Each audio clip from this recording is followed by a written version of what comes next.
a collection of Let's Not Meet stories from Reddit. All of these stories are true and can be found at Reddit Let's Not Meet. I didn't write any of these stories. All credit goes to the people on Reddit who wrote them. Please subscribe, like, comment, and shares. Story 1. Stranger Under the Bed. I am 22 and this incident happened a year and a half ago. I had just moved into my first apartment and was in the process of moving in. The door that led into my apartment locks itself automatically when closed. So, I was going to the entrance of the apartment complex to get my mail while talking on the phone with my boyfriend. I returned to my apartment and sat on the bed while opening the mail while using the phone. I dropped the phone on the floor and it landed under the bed, so I had to lie on the floor and stretch for it. I saw something that caught my eye. There was someone under my bed. My eyes widened and I choked the urge to scream. The person under my bed was lying still with his back towards me and his head to his chest, so I couldn't see his face. And he didn't see me. Trying to be rational while so many thoughts rushed through my head, I picked up the phone, said, "Sorry, I dropped my phone. I'm just gonna take a shower and call you back." The bathroom is right by my bed, so I hastily walked in, quietly locked the door, turned the shower on, jumped out my window, my apartment is on the first floor, and called the police. They told me to wait nearby, but to go to across the street and see if anyone comes out the door to the apartment complex. This was during summer and it was still light out. I placed myself across the street, hiding behind a car while watching my open bathroom window and the entry door. I called my boyfriend and he came to me just before the police. I gave them my keys and they went inside. Only moments later, 2 cops came out holding a thin and tired-looking man. His eyes looked crazy, but he didn't try to get away.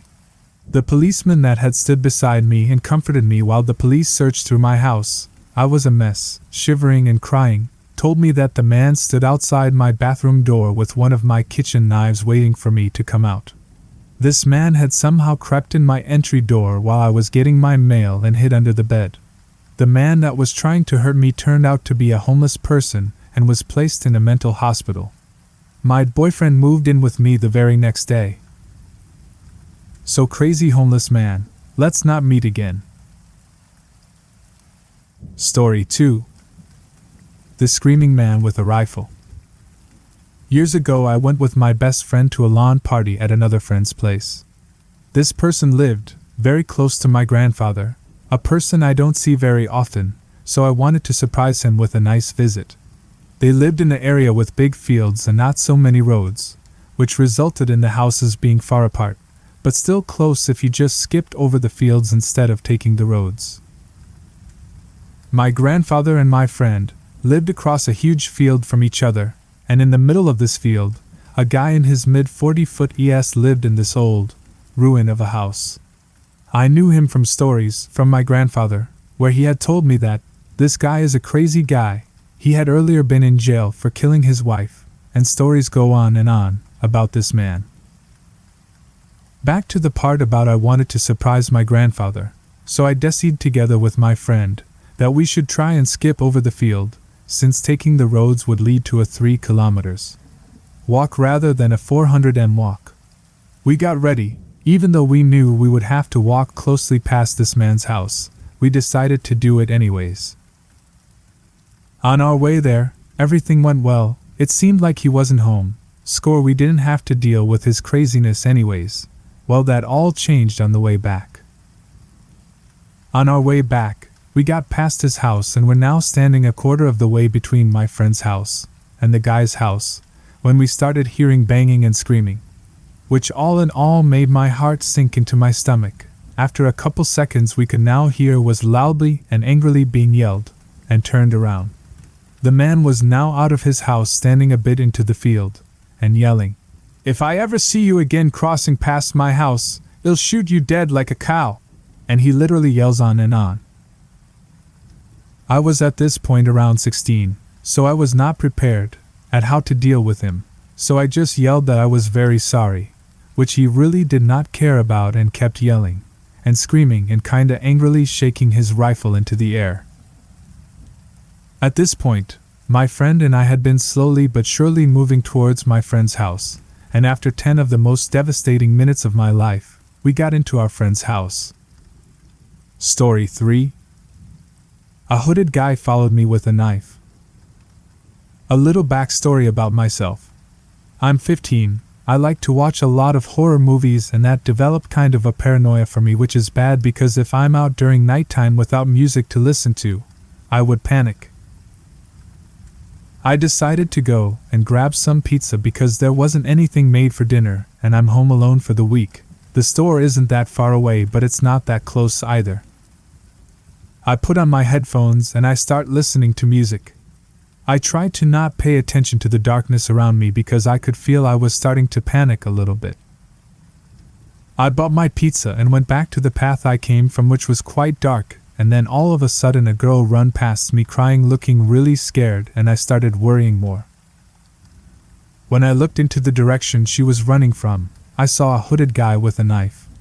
My heart instantly felt like it stopped, and I started running the other direction, because as I could see, he wasn't interested in the girl anymore, he was interested in me.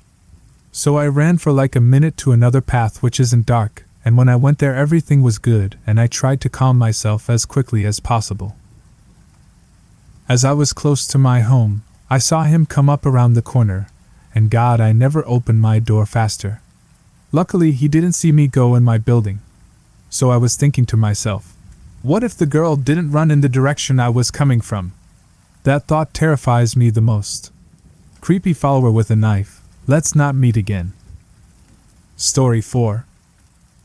The man at my front door. My parents built a house in the country when I was a kid. We were surrounded by 25 acres of trees on one side, and cornfields on every other side. Our road was a single lane, unlit. The driveway had motion sensor lights, but animals were always setting those off, so I learned to ignore them. One night, when I was probably 9 years old, I was lying on the living room floor watching TV. My parents were asleep up on the second floor. They didn't care that I was up since summer break was underway. Anyway, I was lying there in the dark, on our emerald green 90s carpet, watching TV, and around 11 the light from the front steps suddenly went out. I whipped my head around and saw some guy crouched down on the front porch looking through the window next to the door. He had choppy dark hair and was wearing a white t-shirt. I felt him make eye contact with me. Then he jumped up and started rattling the door knob, which was unlocked. Luckily, the deadbolt was turned. I really do mean that it was lucky because no one I've ever lived with has cared about locking doors. I was probably the one who turned the deadbolt that night. I finally got up the nerve to run to the steps leading upstairs. They were right by the front door. He started banging on the door at that point. I scrambled upstairs and launched myself at my dad. Dad ran downstairs and managed to spot the guy running across our front yard toward one of the cornfields. Keep in mind the corn was tall since it was summertime. My dad then went outside with his rifle and our dog to make sure he was gone. Even little me thought that was stupid, but he didn't run into the creep. We never saw the guy again. Oh, and the light went out because he unscrewed the bulb. When I look back on it, I wonder what his goal was. He had to have seen me from the light of the TV, and he kept going after he knew I saw him. Was he trying to kidnap me? Was he a spectacularly crappy burglar? Was he a killer? Was he just some random guy on drugs? Some combination of the above? Story 5. I couldn't see his face. So this happened a few years back to me, and it has been one of the creepiest and most disturbing things that I can remember. I used to live in a small house in the outskirts of a Mexican town called Durango. Not much to say about it. It was the worst place to live and was dangerous. I guess my mother really wanted to live far from my grandmother. What I recall about this place was a small hole or skylight next to my room that had 2 windows, one for my room and the other was for my mom's room. It was dirty and debris was laying on the floor. I remember seeing rats and other animals in that place. So my bed was at the center of the room, and next to the big window I had my wear box. All my clothes were in there and a few toys. I was little at the time, maybe 7 years old, and I was going to the school, so we had to wake up early in the morning in order to shower, eat, and all of that. Regardless of the little time we had to get to the bus, my mom took like an hour to put on her makeup, dress, and all of that. She did all of that in her room, and I guess she never foreshadowed what was going to happen during the week that a big part of my life changed. It was around 6 in the morning and I was putting on my clothes when I feel something isn't right about the place. I think it would have been better if I had only ignored it, but for some reason I looked in the skylight and I saw a shadow. I stared at it, and I noticed a squatted man looking towards my mother's room. My heart started pounding hard, and maybe because of the moment, but I couldn't see the guy's face at all. I started walking to my mom's room to tell her this. I remember her wearing underwear, and it was uncomfortable because I saw the man. So I just looked at her in the eyes and pointed to the skylight. She walked to it, and I think she saw the man because she didn't say anything, like me. I really don't remember what happened next, but I'm sure my mom closed the window's shadows and started putting on her clothes as fast as she could. We didn't own guns and my mom was alone. My dad left when I was like 3, so she called the neighbor who was my uncle and he goes out to check. There was a man and he was a nasty sob because talking about him later my mom told me that he was masturbating to her. But that's not even the worst part. A week later we were with my grandparents living until we found another place when my uncle calls her telling and someone broke into our home. She was on tears. Usually she could withstand anything, but she was teared apart by that. We went to check the place, and whoever entered the house didn't took anything too expensive, some jewelry and money, but the thing that made everything creepy was that my mom's underwear and pants were all in the bed spread around. My mom used to be a model, so she kept some photos around in folders or whatever, and the guy found them and took some of them. Time passed on and my mom threw away her clothes and all of her photos, just keeping the ones that he didn't touch. We moved to my grandparents' house and later she left Mexico and came here with me to start a new life. I think great part of it was because of this, unfortunately. Before we did this I heard rumors that the guy had been caught and he was a sex offender and a drug addict. We were lucky to have someone we knew next because I cannot imagine how this would have ended up, or if I could tell this at all. Story 6. Charge your phone and do not hike alone.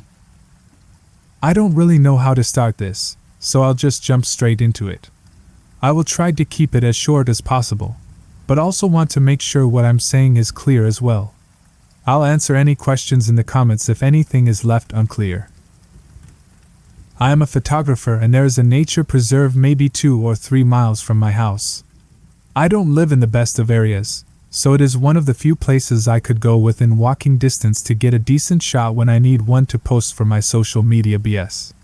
Being maybe 19 at the time, I was fortunate enough to have my mother to drop me off on this occasion.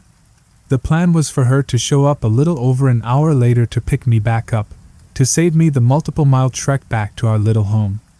Unfortunately, that isn't how things panned out. Just as we pulled up, another car did as well just a few seconds later. My mother was a little suspicious because it isn't a very popular destination, but mothers always worry, so I ensured her that I would be fine and allowed her to head back to do the things she needed to do at home. There are 3 different ways you can go initially. A path that leads left, right, and one up the middle. They all kind of loop back around to that same spot, but it is a solid mile before it does so. I opted to take the middle trail as it is the most scenic, but paused near the entrance as I was still adjusting my equipment and taking some test shots before moving deeper where I might potentially see wildlife or something worthwhile. This is when the man who pulled up after I did came in and proceeded up the center trail as well. I continued fidgeting with my equipment even after having it properly adjusted as I waited for him to pass me, and as he did, he attempted to talk to me. Something along the lines of, "Getting good photos?" which any photographer will get when they are out shooting. I responded with something simple and kind, but also in a dismissive tone because I had no interest in continuing to converse with him. Something about him made me incredibly uncomfortable. So uncomfortable, in fact, that I decided to stay in that initial entrance area to photograph some boring-ass plants even after he disappeared around the bend and out of my line of sight. I'm so thankful that I did that, because within 5 minutes he somehow managed to complete the full loop and end up back behind me. The loop takes me at least a solid 15 minutes to get through even when I'm in a hurry. He either busted ass to circle back around me or took a shortcut to do so. Noticing I was still by the entrance, he passed me again, walking through the exact same way he'd just been. This is when I knew there was absolutely something going on. I stood there and watched as he walked the exact same path, even down and around the bend out of my sight. I continued watching in the distance down at the bend where I lost sight of him for a few seconds, and what do I see? Him peeking around the corner to see me. Once he noticed I saw, he disappeared again. This is when I simply said, "Fuck this shit," and left. As soon as I exited the preserve, I took off in a full sprint, hoping I could put some distance between the two of us. Just as I was about to turn down a side street, I turned back to see him exiting the preserve and entering his vehicle. My phone was dead. I never charged the damn thing, and I had absolutely no way to contact anyone. I was at the point where I contemplated running up to someone's house and asking them to help or call someone for me, but I was worried I would seem like the crazy person. I turned the corner, and once again we no longer had sight of each other. I was out of breath and unable to keep running. I just began to pray that he was no longer going to be following me. Maybe this was all just some weird coincidence, right? Apparently, prayer doesn't work, because within a few moments he was back in sight, turning the corner and beginning to approach on the same street that I was now on. My mind was racing with all of the possibilities of what he was going to try to do, but without much time I just decided that I wasn't going to give him the opportunity to do anything. I continued walking until he literally pulled up within feet of me and his window began rolling down. I threw my bag down onto the ground next to me, turned in his direction with balled fists, and shouted with the full power of my lungs, "I will kill you if you don't get the fuck away from me." The angry little scowl he had on his face this entire time faded and began to more resemble a deer in headlights. He didn't know what to do. He then nervously uttered, "I have rights," before speeding off to never be seen by me again. I then had to complete the walk to my home, constantly looking over my shoulder and hoping he didn't make another approach. I'm just glad to have made all of the decisions I made that day, because I genuinely have no idea what would have happened on that day if I didn't. I do not know if this story will come across as horrifying as it was in person, but if it doesn't, it is simply a failure of my writing ability. Story 7. Loony Guy at the Gym. My background: military, moved here 2 years ago. So, I've been going to the local 24HR Fitness ever since I got stationed here. For these 2 years I've seen this guy Brand that seemed pretty cool. I've played one-on-one basketball with him. He has told me about his crazy ex-wife, blah blah. Nothing seemed out of the ordinary. So normal to me, that I invited him over on July 3rd to have enchiladas with my family. Again, nothing out of the ordinary here. Last Friday, I am playing basketball with my wife. This is a tradition we have after every workout. Well, Brand comes up from my right side and smacks the ball out of my hand. He has done this before, so I didn't think much about it, but today seemed different. He seemed more aggressive. He apologizes for interrupting our game and goes to play ball on the other side of the court. I get to my car and there are 4 text messages from him. "What's your problem, homie? You at the gym? You can't fuck up what's already fucked up. No big deal. I'll catch up with you." The thing is, he sent me these text messages 30 minutes before I saw him in the gym. So I respond with, "What are you talking about?" No reply. Then, the next day at 7 a.m. he texts me and my wife's co-worker Trey, who also goes to the gym. So a group chat, which is as follows. Video link to the song Future Mask Off, steal from me too. Moda fucking faggots wanted my attention. Now they got it. Video link to the song Eminem Go to Sleep. The lyrics though, word for word. I'm obsessed now. So my buddy Trey and I are confused. I texted Trey to ask what the hell this dude is talking about. My buddy Trey texted back in the group chat. What are you talking about, bro? So 5 hours later the dude replies with, I forgot. My thoughts are sporadic like an addict. Oh, now I remember. I love you, man. For real, Thursday night around 8:30 this cat got my keys and water out of my gym bag and stole $1,000 and a pistol from my car. Jim released video to police but nobody knows what his name is. I thought I've seen him with Trey but I don't know Trey's last name. I just gave the cops Trey's first name and phone number. So if you get a call you know what it's about. They are just trying to identify him so it don't happen to someone else. They didn't see him getting in my car, just into my gym bag in the gym. Then putting my water back 5 minutes later. It's strange they stole my water. Cops are scratching their head. So I filed a police report for $1,000 and a missing pistol and a half-gallon of reverse osmosis water.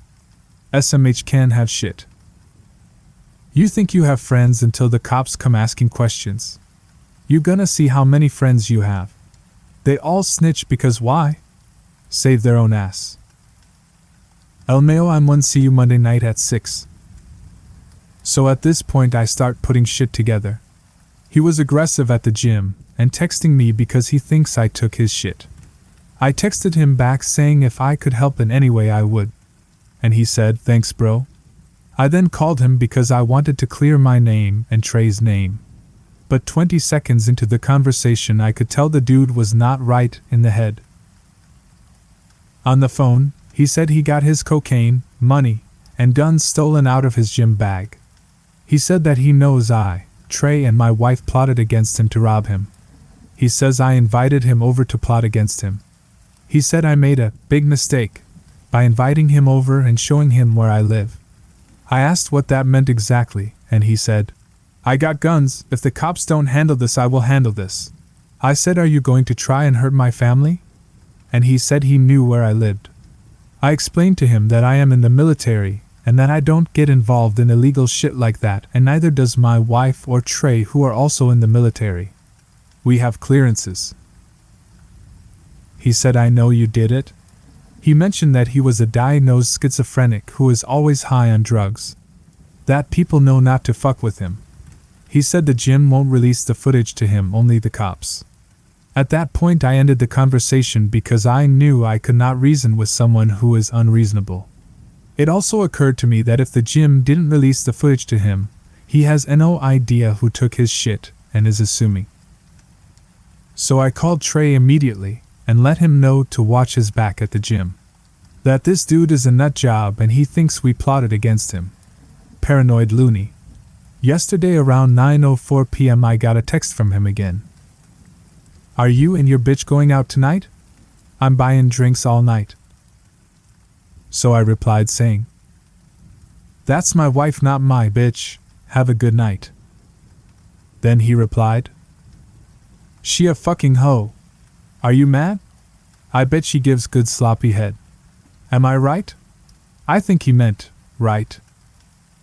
At this point I am shaking, because I am so mad at this guy for saying these things about my wife. But I did not reply. Then about 30 minutes later he sent me video link to Mariah Carey Obsessed. I did not reply. Now I am at a friend's house watching last night's UFC match. As soon as I get home I call the local police to have an officer sent to my house. I explained all of this stuff to the officer, and the officer advised to not go to that gym anymore and to not engage with the individual. He asked if I have a weapon at home and I said I do, and he said good, you have the right to defend yourself. I also have a huge German Shepherd. So today at 2:53 p.m. he sends a group text again to me and T. Meme of O.J. Simpson smiling with the caption, when you know you did it but they couldn't find you guilty. I guess John, me, and I aren't friends anymore, got all sensitive over a hoe. Done went soft on us shit. I guess this means next time I see you we are throwing hands? Fighting, I guess, or are you cool with me calling your bitch a hoe? I love you, John. Opinions on fags or buys in the military? Military? Line them up like Columbine. See if I get away with it now. Just so you two know, I'm far from confused or forgetful. I love you, brothers. I owe you 1. Or should I say 5? I feel like I should pay you for the mollies. Or bath salts, or hook me up with, just let me know how much? My bank account is the only thing overdosing over here. While he was sending that string of texts, me, my wife, and Trey were at the gym canceling our memberships for fear or our lives. The gym also stated that they would suspend Brand's membership. I am not going to block the guy's number because I want any evidence I can use against him in the event something happens to my vehicle, my house, or my family. Also, if you notice at the end of the last string of texts, he is implying that we now sold him drugs. I have turned on my motion detector to record when I am not home. I have also shown my wife how to arm and use my weapon. I am glad that me and my wife are moving to Germany soon, but it's not soon enough. I fear for the safety of my wife when I am not home. I am not going to engage the guy because I don't want to give him any more ammo for the crazy scenario in his head. Ever seen the movie A Beautiful Mind? Honestly, at this point, I am not even sure if anything was stolen from him. I don't really hang out with civilians for the lifestyle differences, and the one time I did, look what happened. Now, I am not saying civilians are bad at all, but I carry caution even higher than before. Anyway, thanks for reading, stay safe and keep to yourself at the gym.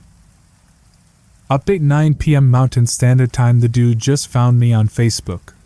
Now I have his last name. I sent the Facebook post to the police officer I spoke with earlier along with a Facebook profile picture. The guy Brand sent me a message also that said, "Hey handsome. Cute picture. You should be a model." I blocked him and had my wife block him. Now he knows our last names. What next?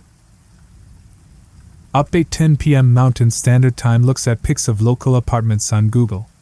Pretty easy to find where he lives. About 15 minutes down the highway from Maine.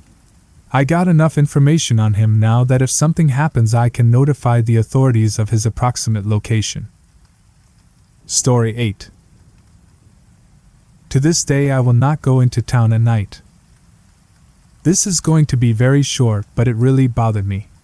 Like, I still have a little bit of trouble sleeping at night because of this. So I was with some friends, David, John, Alan, and Jack, and we were celebrating Jack's birthday. Now, while I personally don't smoke weed, my friend Jack is a huge pothead. We went to a little hangout/party thing and everybody but me got shit-faced while we were there. Jack spent about $100 on weed that night. It was like his little birthday gift to himself, and we were staying the night at David's house. The little party thing was happening at someone's house. I don't know their name, I've never met them, and we left to go back to David's house around 2:45 a.m. We got to David's house and everyone decided that they were hungry, but there wasn't anything to eat at David's house. Well, David lives in the middle of the city, and his house is right across the street from a Waffle House. So, we walked to Waffle House to get some food. They're open all the time. While we were there, this guy came in asking if anybody had any money to give him. He looked just like a stereotypical old homeless guy. Well, none of us did because David's older brother let us use his credit card to buy our food, so nobody brought any cash with us. The man went to a booth on the other side of the room and just sat down and stared at us for the rest of the time we were there. When we walked out, he followed us out. We ended up running when we were about halfway to David's house because it really did freak us out. We got inside and slammed the door, locking it as we did so. I ran throughout the house checking all of the doors and windows to make sure they were all locked, and I walked back to where all my friends were. Everyone was crowded around a window looking outside, and I remember asking Jack what was going on, but he was so high he couldn't even talk. So I just kind of shoved my way through to look out of the window, and this guy had followed us all the way from the Waffle House to David's house. He was just standing on the sidewalk, staring at the house. That dude stood there till the morning. The worst part was that we couldn't call the cops because everyone smelt like weed and we weren't about to risk it. And we decided it wouldn't be hard to run to get the pistol David's mom has because David lives in a pretty small house. So we just sat there and watched that guy until the morning when he finally left. I've never seen him since and I hope it stays that way. That experience just freaked me out a lot, and now I don't like going into town at night. Story 9. Always keep your doors closed and your blinds shut. I'm new at this, so I'll start it simple. I was around 16 years old when this happened to me. It was just me and my dad at our house, and since he was a businessman that traveled frequently, I was left home alone quite often. First of all, I'm going to try to do my best to describe to you the layout of my house so you can better understand my situation. My house is pretty small since it is just my father, my dog, and me living in it. There's a long hallway full of full-sized windows separating my dad's room and mine. Our dog loved to look out the windows, so we always kept them open enough for her to look out. I'm the last room at the end of the hallway. In between the two rooms is my bathroom and a spare room. All the rest is irrelevant. Let's get to it. It was around 11 p.m. when the worst night of my life began. My dad was passed out in bed after a long day, and I was mindlessly dancing around my house getting ready for bed. I hopped in my shower, not knowing what was coming ahead. And of course, like a cringe-worthy horror movie, my dog starts aggressively barking up a storm. With my excessive knowledge of how it turns out for the girl in the movies, I go out and explore. I head to my room to throw some clothes on while my dog is still shitting a brick. Months before, I'm not sure how I managed to break my door handle, but you don't have to twist the knob to open it, all it needs is a small push. Scared shitless, I barely managed to put a shirt on when my dog opened the door. I looked to see her enter my room, while in the midst of barking, and that's when I saw it. There's only one window that has vision to the opening of my room. And in the corner of it, I saw a face. A face so seemingly sinister that I can still see it years after. It was dark, so I took a second to comprehend what I just saw, but when I finally realized it, I screamed. My dad owns lots of guns, so when he heard me scream bloody murder, he ran out with a pistol. He asked me what happened and could barely mutter what I saw. He ran outside to see if the man with the terrifying face was still near. We stood out there for a minute scanning the area. A man was casually strolling towards us from the opposite direction from about 100 yards away. I knew it was him. I got that feeling in my stomach that you can't mistake. It was like he was trying to cover up that he was there by coming from a different direction. That bastard didn't fool me. You better stay the fuck away from my daughter.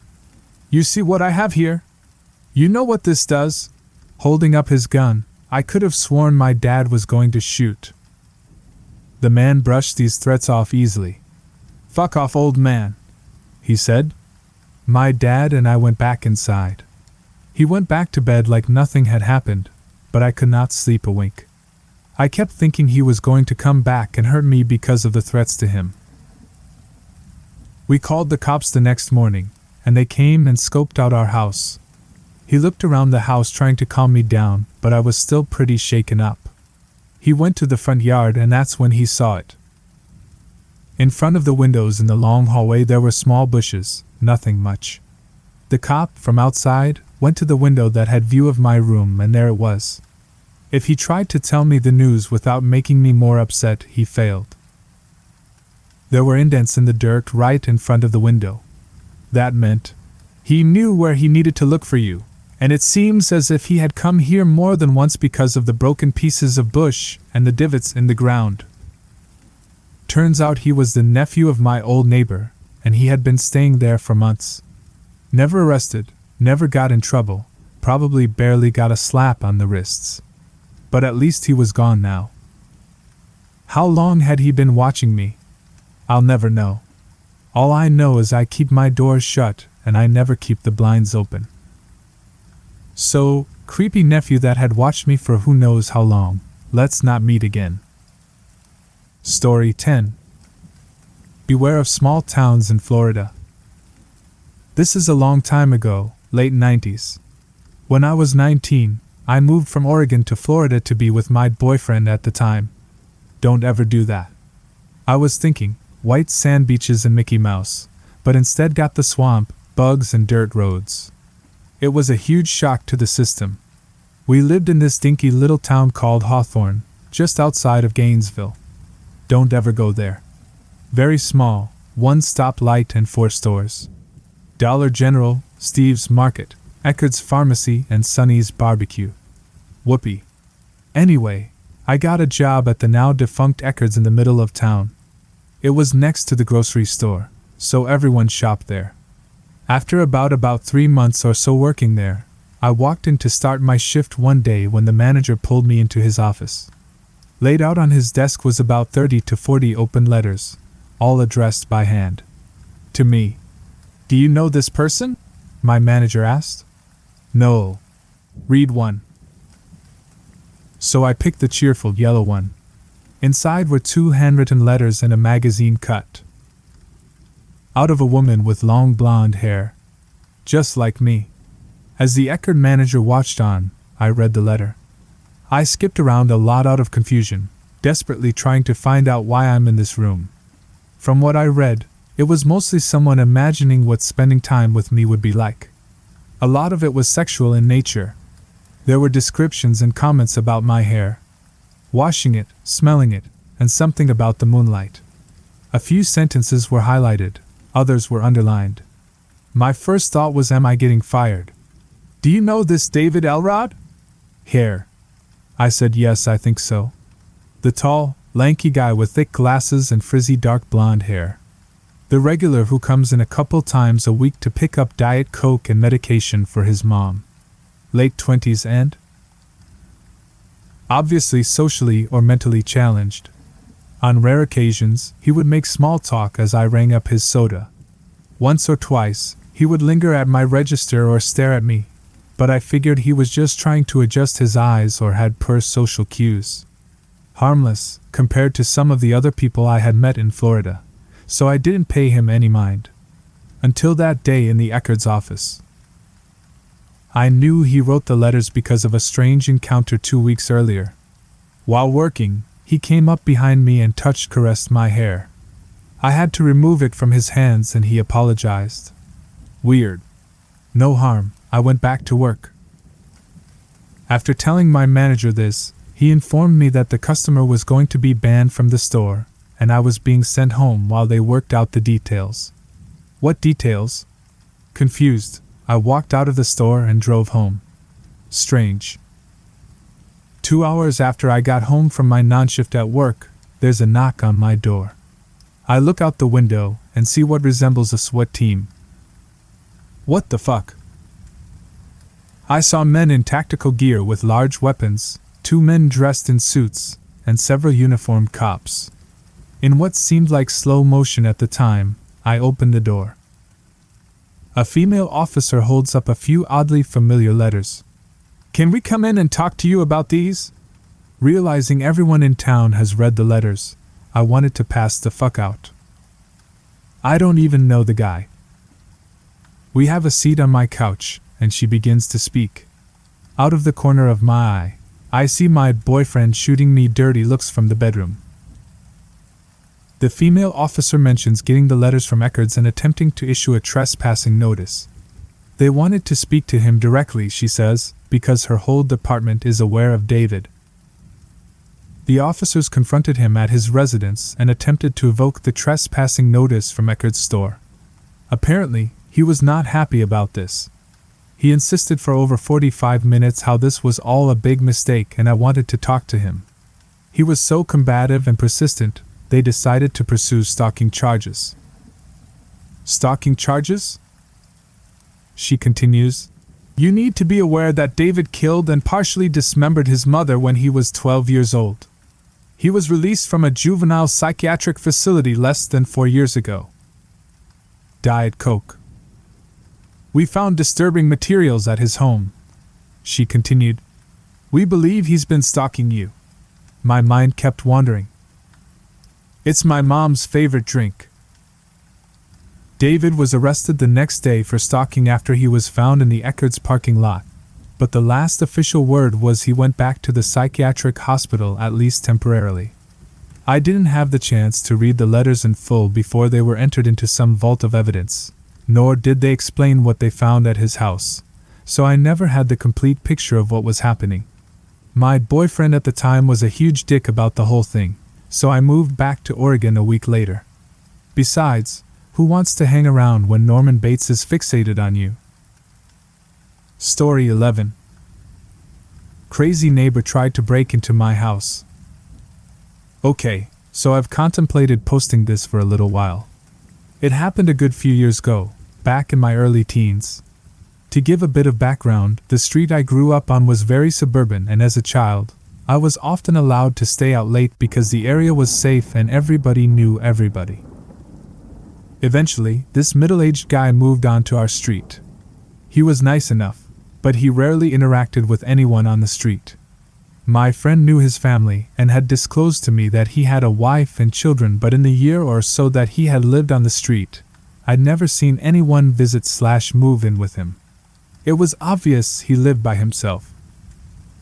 So one night, I'm awoken by the sound of the doorbell ringing repeatedly and loud banging against the front door. I tried to go downstairs to see what was going, but my older sister appears on the stairs and immediately tells me stay upstairs. I asked her why, and she doesn't tell me. Naturally, I was confused and curious, so I peered downstairs and saw my mother pressing her weight against the front door. The door was locked and bolted, but she still leaned against it. I look out the window to see my neighbor angrily smashing his fists against the door while threatening to kill us. I was majorly freaked out by this, and I began asking my sister more questions. She tells me they've called the police and Dad was on his way home. My father often worked night shifts. Eventually, my dad arrived and a few of the others' neighbors had come out to see what was going on. They managed to get him away from the front door, and police eventually arrived and took him. Apparently, the next day he had no recollection of what had occurred, and he had told the police officer to pass on his apology to us. As it turned out, he'd gotten insanely drunk the night before and forgotten that he'd turned his kitchen light on. He then assumed that because he couldn't remember turning the lights on, that somebody had snuck into his house and turned them on, and it must have been one of us. My mother was absolutely seething, and rightly so. He may have sobered up the next day, but what would have happened if he had gotten in? What would he have done then? I personally believe he was on more than just booze that night, but what do I know? Thankfully, he moved away a few weeks later. Dear creepy neighbor, let's not meet again. Story 12. He will never let me go. I used to be in a bad marriage. I made excuses because my ex didn't physically hit me.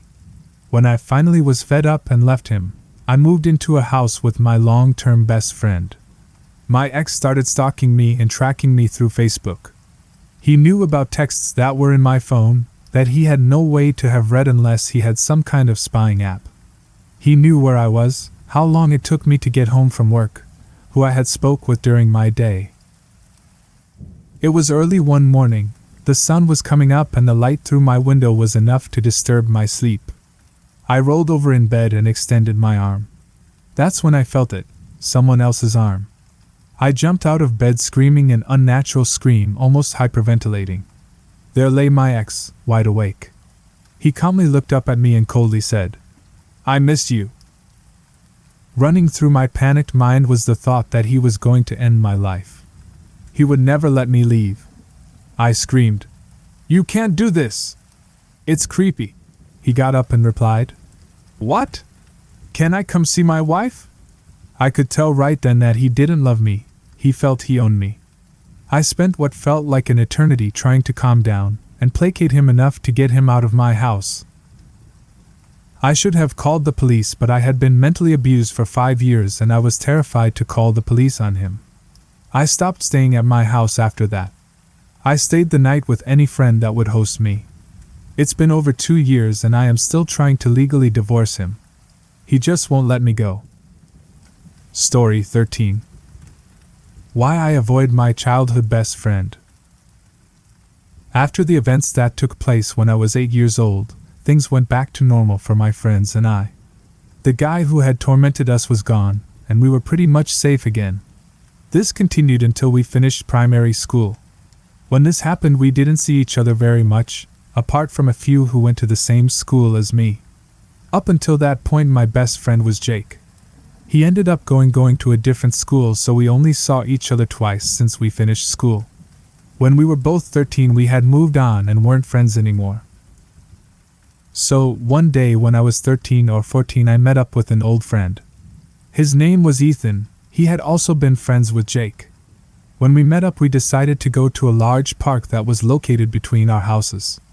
We went on the swings for a while, but left after a girl started shouting at us. We walked to the basketball court close to the exit as we made our way towards Ethan's house. This area was surrounded by thick bushes and trees that are easy to hide in, so we had no idea what was about to happen. We weren't paying much attention to our surroundings as we had a lot to catch up on. We didn't notice a group of masked people dressed completely in black approaching us until it was too late. We were surrounded, and we saw that they were all armed with kitchen knives. There was 6 or 7 of them surrounding us when one of them spoke. He demanded all of our money and our phones. He said that they would kill us if we refused or tried anything. His voice sounded familiar, and when I got a better look at him, I realized that it was Jake. I don't think he recognized me because he pointed his knife right at me and demanded our stuff again. At this point, Ethan had also realized who it was. Simultaneously, we both told him who we were. He looked at us for a second, and then he pulled his mask off and greeted us. He told me that I hadn't changed much before telling us that we were lucky and to get out of there. We started to walk away, and as we reached the exit, we turned and saw them running into the bushes. Freaked out, we ran to Ethan's house and didn't leave for a few hours. When it came time for me to leave, I ran straight home, avoiding the park. I saw him again after that, but I always avoided him. I almost never went out on my own again for the next few years. So, my childhood best friend, who was like a brother to me, almost mugged me. If he hadn't realized who we were, things could have been very different. The people with him seemed pretty ready to stab us even if we did what they wanted. He had screwed me over and dragged me into bad things before this. But I can't forgive him even though he let us go. He wasn't exactly a good person to begin with, but this was way too far. I did recently hear that he has turned his life around, but I'm done with him and I hope I never see him again. Story 14. Robber tried to break into the car while we were in it. I was about 8 or 9 years old when this happened, placing it around 2005 or 2006. At the time, I was living in Southwest Florida with my mother in a not-so-great part of town. So one day my mother is driving me to a scout meeting for girls. I'm in the rear driver's side seat, directly behind my mom. We're at a busy intersection, in the turn lane, waiting for the light to turn green for us to make a right. This guy comes running down the middle of the road, like literally just running between cars on this main road. He's screaming, "Help me! Help me! Please!" My mom sees him in the rear view mirror on her side, and although she is a good Samaritan and a kind person, she's also cautious. So she cracks her window maybe 4 to 5 inches to see what's wrong, thinking maybe he'd gotten into an accident or something. Guy comes running up to my mother's window and shoves his arm into the car, almost up to his elbow. He's obviously trying to open the door or hit the power locks or windows to get in. My mom, being the badass she is, punches the shit out of this guy's hand a few times, and you could hear a pop, then a crack. She must have broken at least one of his fingers. She rolls the windows up and crunches his fingers some more before he can get his arm out all the way. Meanwhile, I'm watching from the back seat, completely petrified and unable to move. He starts beating on the window, saying we better let him in or he'll kill us. At this point the light turns green, and as soon as the cars in front of us turned, my mom burned rubber to GTFO of there. We make it to the location of the scout meeting. By this time, I'm no longer in shock and I'm freaking out. I start crying a bit, but everything is okay. My mom calls the police department to let them know what happened and that we fled the scene. The officer informs her that a church at Chitty had been robbed not even a block away from the intersection we were at. The suspect had fled on foot and eventually was caught, but the officer assumed that was the man who tried to break into our car. At the time, I didn't think too deep besides being spooked by the incident itself. As I've gotten older, I think about the worst-case scenarios. What if he had been able to get in? Would he have hurt my mom? Would he have hurt me? What if he'd pulled my mom out of the driver's seat and driven away with me in the car? What if he'd had a weapon? So, electronic thief and attempted carjacker, let's not meet again. Story 15.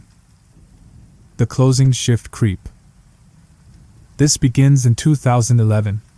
I had just turned 24 and with my cosmetology license, I began working at a hair salon down the street from my apartment. I lived in a very wealthy suburban neighborhood on the water. I called it the sleepy beach town. Most nights I worked the front desk, closing with my coworker, Becky. Becky was a shy and reserved younger girl, who would easily get embarrassed talking to customers. I, on the other hand, was very extroverted and took pleasure talking with anyone and everyone. The salon was divided 3 ways. There was the room to the left where the stylist cut and colored hair. The receptionist's desk was on the right when you first walked in, and behind it, there was a wall between the desk and the back room, reserved for guest waiting, spa treatments, and shampooing. I had to approach from the side to get behind the desk. It started off as a typical night at the salon. There were 2 stylists finishing up a couple clients in the stylist's room, while I was busy training Becky on how to close out the cash register. The clock just turned 6:30 p.m., and it was already dark out when a man walked in. He was tall and a true silver fox with a full head of hair. He wore a black North Face fleece, and he looked like your typical Pacific Northwest local. He asked me if he could take seat and wait. This is not a weird request in the salon since many women's husbands come to pick them up and wait until their wife's appointment is finished. I assumed this man was doing the same. 20 minutes passed, and then he walked right up next to Becky and I behind the counter. He looked down at me and says, "I've been waiting but no one has showed up." I politely asked who he was waiting for, and he replied, "You know, winks, no sir, I do not. How can I help you? Are both of you over 18? Excuse me? I have good money and I've been patiently waiting. Now I'm getting irritated. I want my massage and I want it now." Fear had crept over me since he started standing there, especially because he had his hand in his pocket, and because he was hovering over me in an area with no escape. And then I noticed the handle of a knife sticking out his fleece, and the wristband of a medical patient ID. I signaled to Becky to call 911, but she had completely frozen. I told the man he needed to come to the front of the counter if he wanted me to begin his appointment. He slowly sauntered to the front of the counter. Then he leans in and softly says to me, "I like that dark shade of lipstick you're wearing. Will you be wearing it for me?" That was when I grabbed the phone and made it very apparent I was calling 911. I quickly began giving a full description of him, including the wristband I had noticed. He turned around and left out the front. I had this weird feeling that he wasn't done yet, and so I locked the entry door. A few moments later he came running up, stopped, and stared into my eyes. His eyes looked empty and careless with rage as he began punching the front door. He slowly turned and quietly started walking away. While this was going on, I told everyone to remain calm and said that it was being handled. Thankfully, the cops showed up immediately and detained him. The officer had explained to me the man had escaped the psychiatric hospital a few towns over and was looking for a happy ending massage parlor. During our weekly team meeting, the owner of the salon told me that what I did was not protocol and that if it were to happen again, to get an adult to help. I left that salon shortly after and am very happy with my career change into real estate, so far. Creepy man escaping the psychiatric hospital for a quickie. Let's not meet again. Story 16. I had a dream, and I have to marry her. When I was about 16 years old, I worked at a restaurant as a pianist. It was a nice semi-formal restaurant, not very trendy, but seen as a well-established place where parents would take their graduating children and elderly couples would have date nights. White tablecloths and fresh flowers on the table, it was a pretty popular place. It was a great gig, especially since I was quite young, and my parents would drop me off in the evenings twice a week, Friday and Saturday nights. It was in an older part of town, the kind of place where you don't go walking at night. I live in South Africa though, so you pretty much never walk at night. We have car guards in most South African cities, and while there's sometimes dodgy guys trying to make some quick drug money because they found a reflective vest in the trash, my restaurant had a wonderful guy. His name was Daddy, and he was a huge dude from Zimbabwe. He'd always walk me up the path when my parents dropped me off, and come to tell me when my parents had arrived to pick me up. Part of my pay was a free staff meal, and on this occasion my mother had decided to come in early with me, so we could eat together. As we walked in, the owner immediately saw me and dashed over to us, clearly bursting to tell me something. Apparently, earlier that day, a man had come in and asked him if the pianist started at 8 tonight as usual. The owner, Paul, had confirmed yes, and asked if he'd wanted to book a table. He'd said no, and Paul, seeing he looked like he probably couldn't afford to eat there anyway, had asked why he'd inquired. The man informed him that he'd had a dream, and he was going to come in and marry the pianist. The pianist was his soulmate, and he wasn't going to miss out on this chance to let her know.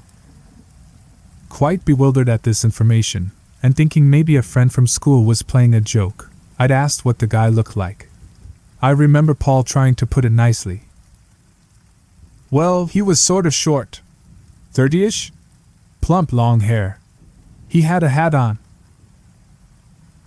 I had no friends who matched this description, and at this stage I was the only female pianist at the establishment, so my mother and I were quite weirded out. We sat down on the closed-in balcony to order, right by a big window. It was about 7:45, quite dark outside, and I was getting ready to leave the table to start playing, when a movement in the shrubs outside the window caught my eye. "Mom," I whispered, and she looked over to where I had jerked my head. There, skulking outside the window and watching us was a short, very overweight guy. He was wearing all black, with a dirty black trench coat and a black fedora. He had long dark stringy hair and a large silver cross hanging around his neck. It was a sinking, horrible feeling realizing he was watching me.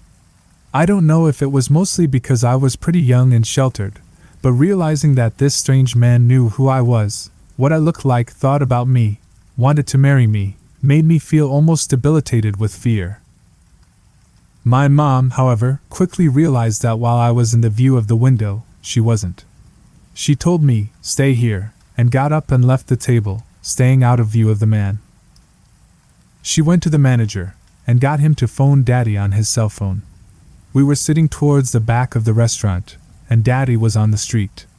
After about a minute of me sitting there, pretending not to notice the beady-eyed, sweaty-looking man outside, I saw the light of Daddy's torch bouncing off the hedges. Out the corner of my eye, I saw the man start to scuffle around, trying to work out which way to go. I took this opportunity to stand up and get away from the window. I sat in the back until Daddy came in to tell me it was okay to start playing. They never told me whether he ran away or had to be removed, or what exactly happened. They wouldn't tell me any details, which sort of just made me more apprehensive. Daddy just said that he wouldn't ever let him back in. He told me that he drove a rusty, red small car. I'd later find out it was a really old Fiat Uno. I found out because every 2 weeks or so, on one of the nights I was working, it'd be parked down the street, far away enough from the restaurant that Daddy couldn't make him leave. Sometimes even around the corner, out of eyesight until we were driving home. I knew the sound of the car, the rattly old exhaust pipe. I knew the number plate. Sometimes when we drove past, I could see a shadow of him in the driver's seat. Sometimes I couldn't. I always wondered where he was then. From then on, my parents had Daddy's number saved to their phones, and my dad would come get me when it was dark. Sometimes when I was waiting to be picked up if we closed early, I started heading down the path to see if my parents were back. Daddy would see me from the gate. Sometimes he beckoned to me to come down and wait with him, and we'd hang out. Sometimes he shook his head. "Not yet, sissy." That's when the car would be down the street. I never really saw the man again, so there was never really anything I could do about it. It was always in the back of my mind though. I continued to work there until my final year of high school, and I quit when Daddy moved back up to Zimbabwe. So, Daddy, my friend and protector, thank you. And creepy black fedora stranger in the rusty red car, let's not meet. Story 17. Battle in the elevator. My first year of college was a real challenge for me. I'm extremely introverted, and while I do have friends I spend time with, I do not make friends very easily. I'm simply too shy to approach others, and I am no good at connecting with strangers. It's just who I am, and I'm okay with that. When I started classes that fall, I was the invisible girl. Never called attention to myself if I could help it. You know the type, I'm sure. There are a lot of people who specialize in invisibility. So I didn't have a lot of friends that semester, just people I would call acquaintances. We got along fine but couldn't really be called friends. Now at this time I was battling my own demons too. When I was 16 I was brutally raped, and by no means was I over it. It was a major factor in my life. I went to therapy regularly and was treated for major depression, extreme anxiety disorder, and PTSD. I was walking a thin line trying to pull myself together and get on with life while at the same time feeling very isolated, and therefore vulnerable, around others. I avoided men whenever I could simply because I wasn't ready to let my guard down, and it was exhausting being on constant high alert. I was also rather paranoid. It's impossible to avoid potentially dangerous, to my paranoid mind, situations when living on campus and being the loner that I was. There were times when I simply had to walk back to my dorm in the dark or participate in a group project with men, etc. I worked hard on my self-confidence, and while I eventually overcame my fears, at that time I was always on edge. I'm sure you can understand. One day I went to class in the humanities building. Not a big deal, but the classroom was on the top floor of a tall building and I usually rode the elevator. That elevator was slow as fuck but still better than walking up 12 flights of stairs. With me? I get to the building, call the elevator, and wait. To my surprise, when the doors opened I was the only one who got in. This was a relief because of my paranoia. Then it happened. The doors were closing when someone stuck a hand in the middle and 4 guys got in. This wasn't good. My anxiety hit the roof and I backed myself in a corner so I felt somewhat safer. I kept telling myself I was perfectly safe, that these men weren't going to hurt me and I should relax. Then one of the bastards turned to me, grinned maliciously and said, "There's only one girl here. Let's get her." And all shit broke out. I'm sure now it was a joke, albeit a very disgusting one, but at the time I didn't take it that way. At all. When he made that comment I panicked. I had my book bag, full to bursting with heavy books, on the ground in front of me. In my terror I picked it up and started swinging. When the doors finally opened there were 4 very surprised men either on the ground or huddling away from me while I stood in the middle, hyperventilating and still swinging. I have never seen anyone exit an elevator that fast, and I'm not talking about me. Those guys actually stumbled over each other trying to get away from me. It took me a long time to calm down, but in the end it was a huge step in rebuilding my confidence. I'd been in a potentially dangerous position with 4 men and I defended myself quite effectively. That was the beginning of reclaiming myself. So, intentional creepy dude who threatened rape as a joke, perhaps next time you pull that misogynistic shit we will meet again. If we do, I'm ready. Story 18. I think someone was entering my house when I was at school. My mother and my visiting aunt were out shopping and my brother was with my father at my dad's place. He was suspended, which was only a 3-minute drive away. My brother was always the last person to leave the house, and he almost always left the door unlocked even though we told him not to. He always thought it would be fine because we lived up a hill in a bushland area. It was about 10:30 when I heard footsteps towards the locked front door. I figured it would be my aunt and mother, but then I heard a very intense jiggling of the handle, and the click sound the lock makes when you try to open the door. I then heard something that terrified me, a man, cursing and groaning in annoyance. After the footsteps passed my window, I peeked out from my curtains. I saw bare feet and worn-out jeans. Needless to say, I freaked the hell out, and called my dad, who was up in very short time. After looking around the house, he found nothing. I don't think my family believes me, but I know it was real. It couldn't have been my brother either because he was with my dad when it happened. After thinking it through, I got really worried. I had noticed only a few weeks before that my money was slowly lessening. I had originally blamed it on my brother, but after that encounter I figured it probably wasn't my brother. So, to the creepy guy that most likely entered my house, let's not meet. Story 19. Dog sitting and a gross abuse of Wi-Fi. Last year, I was dog sitting for my aunt. The dog is small, sweet, and a little skittish. I had work most of the week, so I was just living in the house for the time being. It's a nice house, not big enough to feel empty if you're alone, but not small enough to feel cramped. The only rooms I used were the kitchen, bathroom, living room, and the guest bedroom. My last day of work this particular week was a double shift. I was excited because after this I had 2 days off. I planned on using them to introduce the dog to RuPaul's Drag Race. I usually try to keep good spirits for a double shift because regardless of the time and annoying customers, extra money is always needed. My old job was a barista and cashier. Mornings are always busy and nights are slow. On weekends, people are more concerned with coffee and breakfast than anything else we may have to offer. I was having a nice time, actually, because this day was turning out to be not as hectic as the previous ones that week, one even involving a small fire. As the morning rush line was dwindling, the limited tables in the restaurant came into view and I started people watching. As I slowly scanned the customers eating bagels and reading the paper, my eyes met a man at a laptop. He had long, dirty hair and a bit of stubble. He stared at me with a little too much intensity. I wondered if he found my people watching rude, so I decided to clean and restock instead. It didn't take long for a line to reform, so I returned to my register. Once again, after the line died down, I could see the few tables in the front.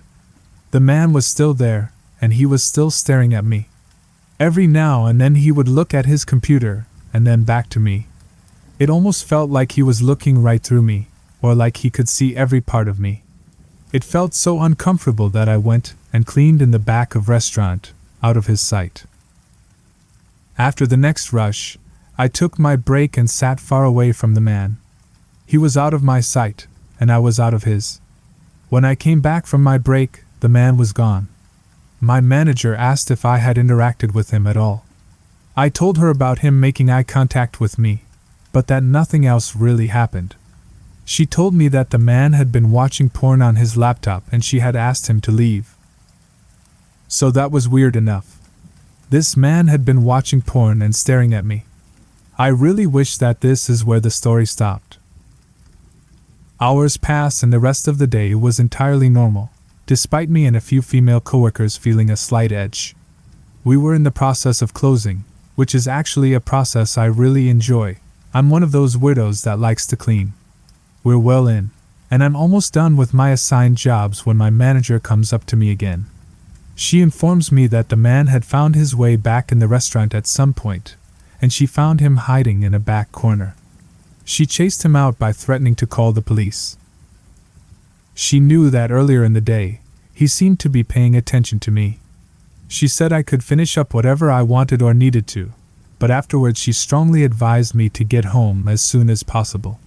She also offered to walk me to my car. I took both offers and quickly got my things together and clocked out. My aunt's house was not far from work.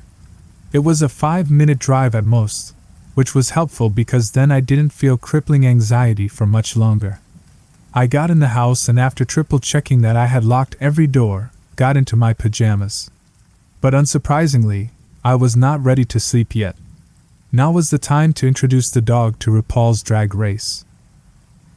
I went into the living room. The living room consists of a couch, 2 chairs, a TV, a window, and the front door. Unfortunately, the porch light was broken and the window had no curtains. That had me a little stressed. But I was willing to take that over the only other TV in the house, which was the one that exists in the scary basement. Facing the basement TV included having my back to a sliding glass door facing the very dark woods. No thanks. I was setting up the TV when the dog started growling. I really didn't think much of it. As I said, the dog is skittish, so he growls and barks all the time. I wasn't looking at him. I was muttering, "Shush, shush," and figuring out how to work the TV. The dog didn't stop and started to get louder, so I finally put down the remote and turned to face the dog. I froze. The dog was barking at the window, and there was an outline of a man at the window. The exact same build as the one at the restaurant. I screamed, and luckily that was enough for the man to run away from the window. I stood there frozen for a while. The dog had calmed down, but I hardly felt safe. So I went into the kitchen, grabbed a big knife, and did what any responsible adult would do, called my mommy. She did not advise calling the police. My mom never does, and instead came and spent the night with me. I told my aunt. I spent the rest of my time dog sitting clutching the knife any time I slept or took a shower. My aunt also gave me permission to have one friend stay with me every night. Nothing else ever happened. I never even saw the guy come into work again. A part of me wishes I knew who he was or where he went, or what he even wanted with me. I'm glad he was a coward and that all it took to scare him off was my scream and an extra small dog. Let's not meet again, stalker porn guy. Who watches porn in a sandwich shop, anyway? Story 20. Someone tried to abduct my friend and I. It's when I was about 10 years old. One late night my friend's parents took us out for ice cream. It was probably around 9:30 p.m. The small town we were in settled down for the night, most businesses having already closed up shop for the night. At the time, our town had less than 9,000 people living in it. My friend's parents were both insanely busy and successful people. They owned many houses and rented them out. His dad owned his own business with at least 200 employees. His mother was a college professor, worked in a hospital and did something else online, forget what, just that she was always on her phone, pager or laptop, and they were pretty inattentive parents. My friend and his brother on multiple occasions broke furniture and other things fighting, and they wouldn't notice for days, and never ever made a big deal about anything. After pulling up away from the store just enough that you couldn't see the car from inside due to other cars being parked closer, presumably the employees, as no one else was there and the parking lot was otherwise completely empty, my friend's parents got out of the car and went ahead of us into the ice cream shop, Baskin-Robbins, not realizing we were still in the car. Their car had this weird automatic seatbelt system, and when I opened my door, the belt wasn't disengaging like it was supposed to, and I had trouble getting it off of me, so my friend helped me. Eventually we figured it out, and got out of the car. As we step onto the sidewalk, an old man, late 50s, early 60s, intercepts us, really beady-looking eyes. Thinking back, I wonder if he was high on something, but at the time he just seemed off. "You kids want to buy a mountain bike?" he asked, half-crooked smile and lazy eye giving him this incredibly off-putting appearance, especially after we heard his voice. He sounded like a smoker. His teeth were yellow, and we could smell his awful breath from where we were standing. To give you an idea as to what I was like at that age, I was incredibly, frustratingly naive. You could run just about anything by me, and with little effort I would believe it. I was so naive. I took the fun out of it for many people who tried to trick me, because even after explaining they lied to me, I would shrug and act like it didn't matter either way, and taking a while to understand it regardless. Despite this, even I knew something was off about this guy. "Why would we need a mountain bike?" my friend asked before I get the chance to ask anything myself. "Well, 'cause you kids like to go hiking, don't ya? Mountain bikes make it way easier." "But there's two of us," I responded. "What if we both want a mountain bike? Who gets to have it?" This is where he made his first attempt to get us away from where we were. "Well, I have another one at my house." "But we don't have any money, we're kids. How are we gonna pay for them?" my friend asked. The man went silent for a minute and just stared at us. "You know what, you can pay me back later for it. It's right over there in my van." He pointed across the parking lot, but we didn't see any van. "It's behind that building right there. Now, I don't normally do this, but you seem like trustworthy kids to me." That's when my friend and I looked at each other and decided it was time to go ahead and get to his parents. We'd heard enough from this guy and we were seriously creeped out. As we started to walk past him, he backed up and got in our way again. At this point I was wondering why my friend's parents hadn't come out of the Baskin-Robbins yet. Surely they realized we weren't there yet? Maybe they saw me struggling with my seatbelt and just assumed it was taking us a while to get it figured out. Either way, I didn't see them yet. "You kids can't walk away from this.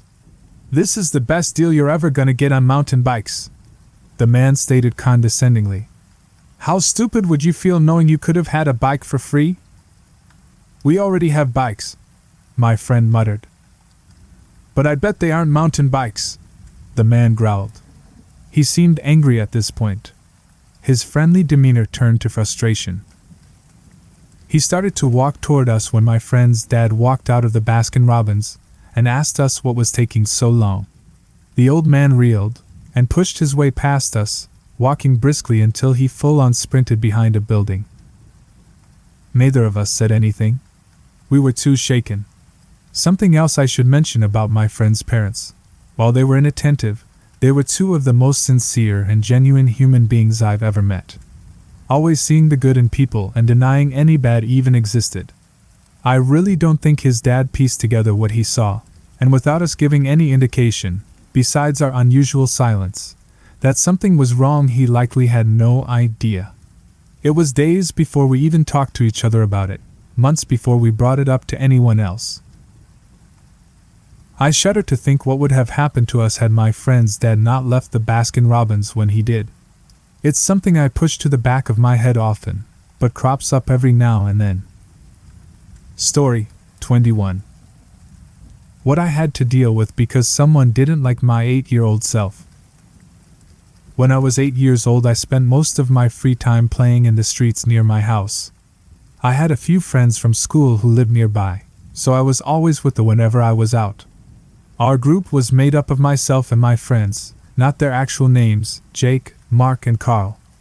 Although there were usually other people with us. Everything was great, and I never had any problems. We would frequently do things we shouldn't have been doing, but we managed to stay out of trouble. Some pretty strange things happened to us on some occasions, but nothing stopped us, and we always felt fairly safe. This was the case until the day I met Chris. He was 18 and lived on the same street as Jake.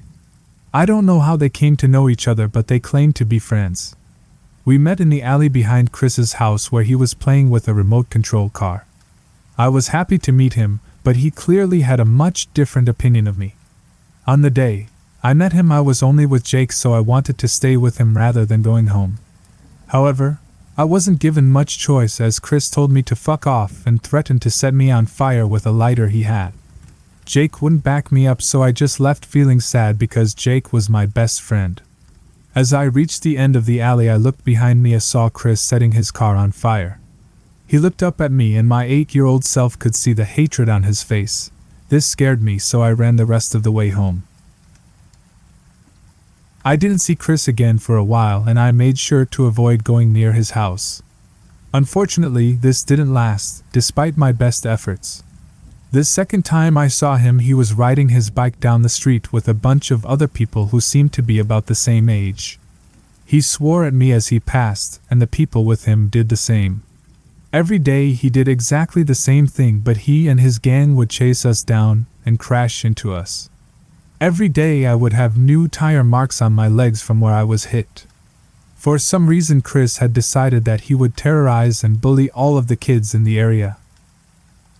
I stupidly decided to continue as if everything was fine and didn't tell anyone about what was happening. Things continued to get worse, and in one encounter with Chris he chased me down the street with a sledgehammer and threatened to kill me if he caught me anywhere near his house. For some reason, this still did not deter me. Not long after that, Chris attacked me with a whip and forced me to carry large stacks of bricks and build a ramp for him to jump his bike. Although on this occasion he stopped whipping me and decided to help me build the ramp before telling me to leave. On another similar occasion, Chris whipped me and forced me to walk a mile carrying a radiator. I don't know how Chris was never caught doing this, but somehow nobody saw him or tried to stop him. I would have tried to run, but I wasn't exactly the fastest, and he would have caught me easily, and things may have been much worse. To this day I still have scars from that. After that I was near my friend Carl's house and unintentionally interrupted Chris and his friends trying to set some bushes on fire. They chased me with homemade flamethrowers and I was almost set on fire. I managed to escape unscathed, but things didn't get better. A few days later my dad's car was broken into it, and things were stolen. He threw rocks at both of my parents, and even threw one through the window of my dad's car while he was driving. We kept calling the police on him, and when he threw the rock through my dad's window, my dad threw it back at him. Most of the time my parents were caught completely off guard by his attacks, and it's a miracle that nobody got hurt. Chris and his friends kept terrorizing me, my friends and my family. I was finally left alone when my granddad caught one of Chris' friends chasing me on a bike. He knocked him off his bike, grabbed and threatened him. I never had any problems with Chris after that, but he kept treating everyone around him like shit. A few years later I heard that he was arrested after a police manhunt, and his family moved away. That was the last I heard about Chris, and it has been about a decade since the incident with my granddad. I'm now 18 and Chris will be about 28, but I still never want to see him again. The only thing he ever did for me was give me a story to tell people about how weirdly dangerous my life was when I was 8. I don't know why he was the way he was, but I don't care, I just hate him. Story 22. Made me think twice about being a good Samaritan. It was about 11 at night, and I'm outside the door to my flat, as I'm not allowed to smoke inside. I don't live in a great area, so I am always wary about being out when it's late. I see a group of people walking up the road, maybe 5 or 6, all quite young, late teens, early 20s. As they pass, they all seem fine, just laughing and joking together, and not really paying me any attention. As they walk out of my line of sight, I hear one start to yell to someone. He's yelling things like, "Are you okay, mate?" and "hello." I move up to my gate to get a better look at what's happening and see a guy passed out on the floor. I stick around as he comes to and tells them he is fine and to leave him be. They all keep walking after, repeatedly trying to help him but getting nowhere. I walk back inside my flat and into my bedroom where my girlfriend is already in bed. I tell her what happened. I go to the window and see that he has once again passed out on the edge of the road.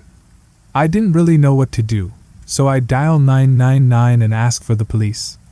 The woman I speak to insists I call back and ask for an ambulance, which I do. I explain the situation, but they're asking me stuff I don't know, like is he breathing, is he awake, and is he bleeding. They tell me to stay near, get an answers to all of these questions, and they will have someone call me back. I decided to put my jeans back on and go outside.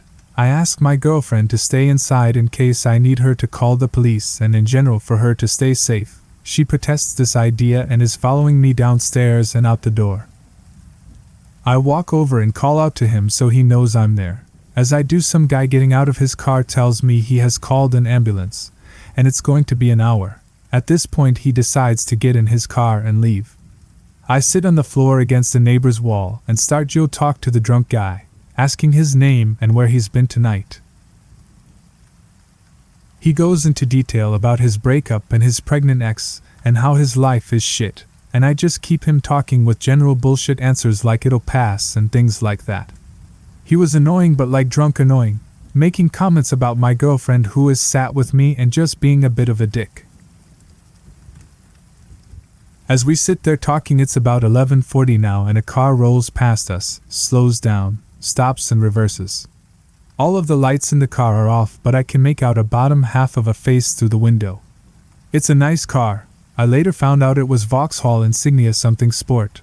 I see a hand raised to the mouth of the driver and immediately think police, plainclothes officers in an unmarked car.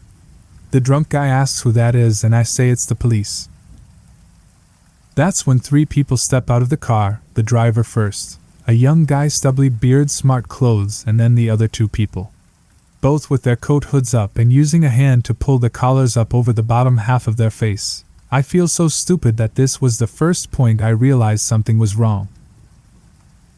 They're all stood round our side of the car, and I see the 2 passengers have knives in their hands.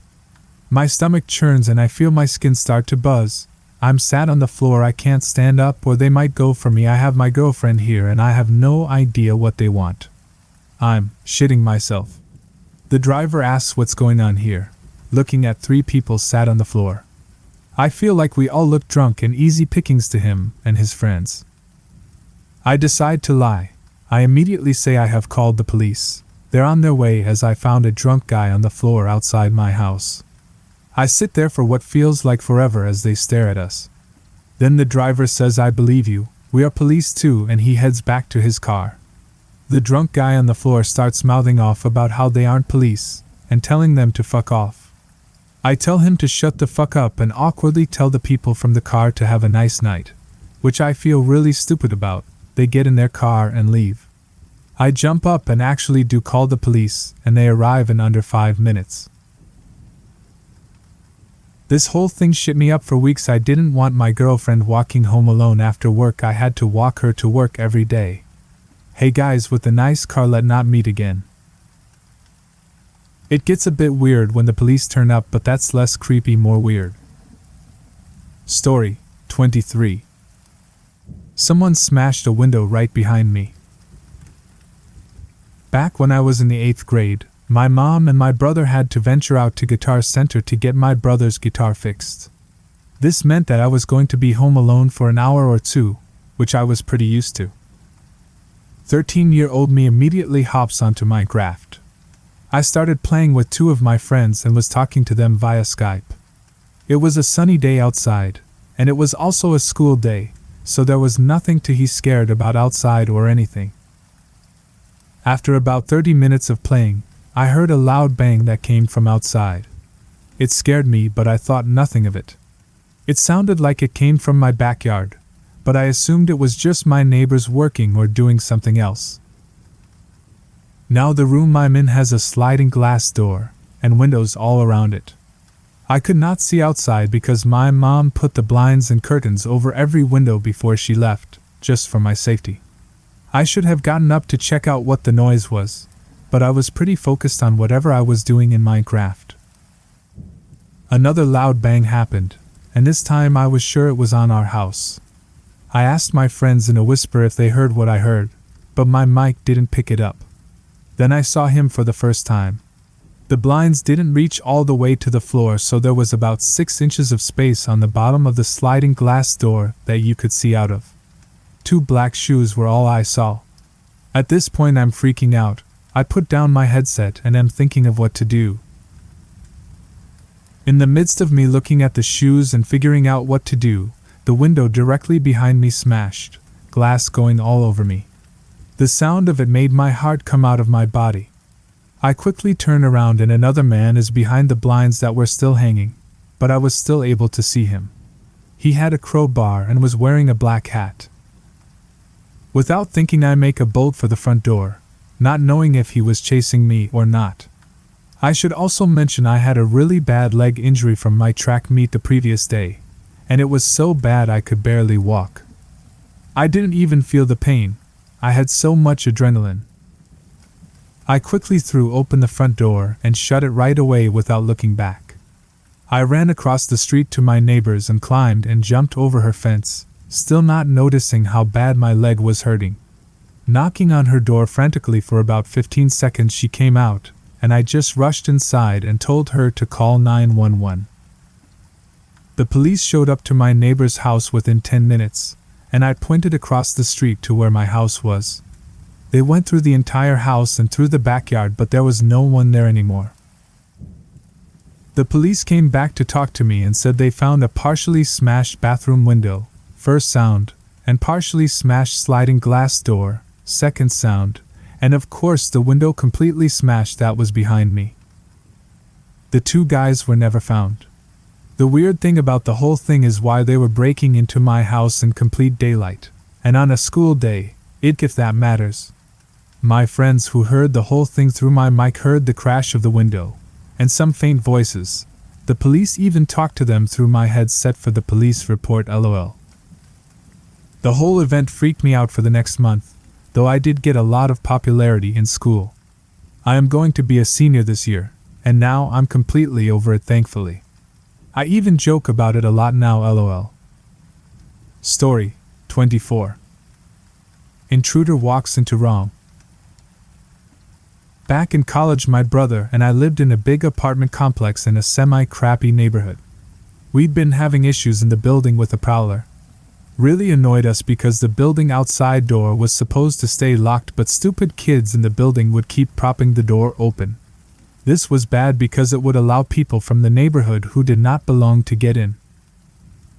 The prowler would walk into the building and try to get into people's apartments. The girls above us got robbed because they left their door unlocked and he got in. Well, interestingly enough, my bro and I had just gotten our gun permits and joined a shooting/pistol club in the city. Well, one fine evening we are sitting in the living room cleaning and loading our weapons. He's got his Smith & Wesson .357 in his hand sitting on the couch near the door. I'm on the other side of the room and had just slid the magazine into my .45 caliber SIG. Well, wouldn't you know it, just then the door opens, this little douchebag steps into the apartment with a hoodie up and dressed all in black. I rack the slide on my pistol and ask him who the fuck he is. He stammers something about, "Sorry, wrong apartment," then runs out the door. We hit the ground running up the stairs after him, with our guns concealed on us. He cuts around the corner, we follow him at a distance, all the while calling him out. He kept walking at a good pace. We followed, not really close, looking for an altercation but trying to put a scare into him, which I think we did. Eventually he gave us the slip, which in hindsight was a good thing. But no more issues in the building after that night. Probably more of a terrifying story for him than for us, so sorry, creepy home invader, better luck next time. Story 25. It gave him a thrill. This was 10 years ago, just after my parents divorced and were in the process of selling my childhood home. My mom had moved across town and my dad, who traveled for a living, was gone for long stretches of time, leaving my older brother and I alone often. As teenagers, we didn't mind. Even with this upheaval at home, our lives were fairly routine. Both of us worked and were in school, so we left and got home at the same times each day. At night, we'd go to the gym just outside of our neighborhood for a couple of hours. My brother's friend, James, would join us. One night, James, my brother, and another one of their friends, Christopher, were hanging out at our house, washing their cars in preparation for the weekend. Since it was dark, my brother had borrowed my car keys to illuminate the driveway with my headlights so they could see. When they were finished, my brother asked me if I felt like going to the gym with them, and I declined. I wasn't feeling up to it, so they left me home alone. Before I went upstairs to my bedroom to blare music, now the house was empty. I noticed that the front door was unlocked and the back door was locked. This detail didn't particularly alarm me because we lived in a safe neighborhood centered by golf courses and a country club. In other words, I had nothing to worry about. I went to my room and listened to loud music for about half an hour with my door shut. Then, hungry, I went downstairs to fix myself something to eat. That's when I noticed the front door was locked. I wasn't too concerned at this point. Perhaps I had locked it before I went upstairs. I didn't remember locking it, but it was the most rational explanation. Then, I noticed the back door was unlocked. I definitely didn't unlock the back door. As irrational, then, as it seemed, it hit me with a jolt. Somebody was in our house. My brother had left my car keys on the counter in the kitchen. I grabbed them and ran out the front door to my car. I put the keys in the ignition and it didn't start. My brother had left the lights on. The battery was dead. Motherfucker. It was like being in a horror movie. Frantic, I called my brother. Since he had his headphones plugged into his phone listening to music while he worked out, he was forced to answer. "I think somebody is or was in our house," I said. I told him about the front door and how I didn't lock it, so either somebody was in our house or in the backyard. "Can you please come home?" And as I said this, a man with a miniature baseball bat comes from the side yard of our house. His pace was quick as if he didn't want to be seen, but it slowed once he reached the road, where he walked normally, as if nothing had happened. I told my brother what I just saw. "I recognize him," I said. "It's our neighbor." My brother and his friends came rushing home about 10 minutes later. I repeated the story. "Okay," my brother, a hothead, said. "We're going over to his house." I sat back at home after the four of us had checked every room in the house with my dad's gun. It was clear. No one was there. When they came back, they told me that they'd knocked on the front door and an older woman had answered. The look on her face, James said later, was like she'd been expecting us. "And that's when her middle-aged son, the guy with the bat, came down," my brother said. "Before we even spoke, he yelled out, 'I didn't break into anybody's house.'" "We never said that," my brother had said. "We just wanted to tell you that somebody was in our house just now." The mother had taken on a protective, though somewhat submissive, stance. "Listen, I'm so sorry.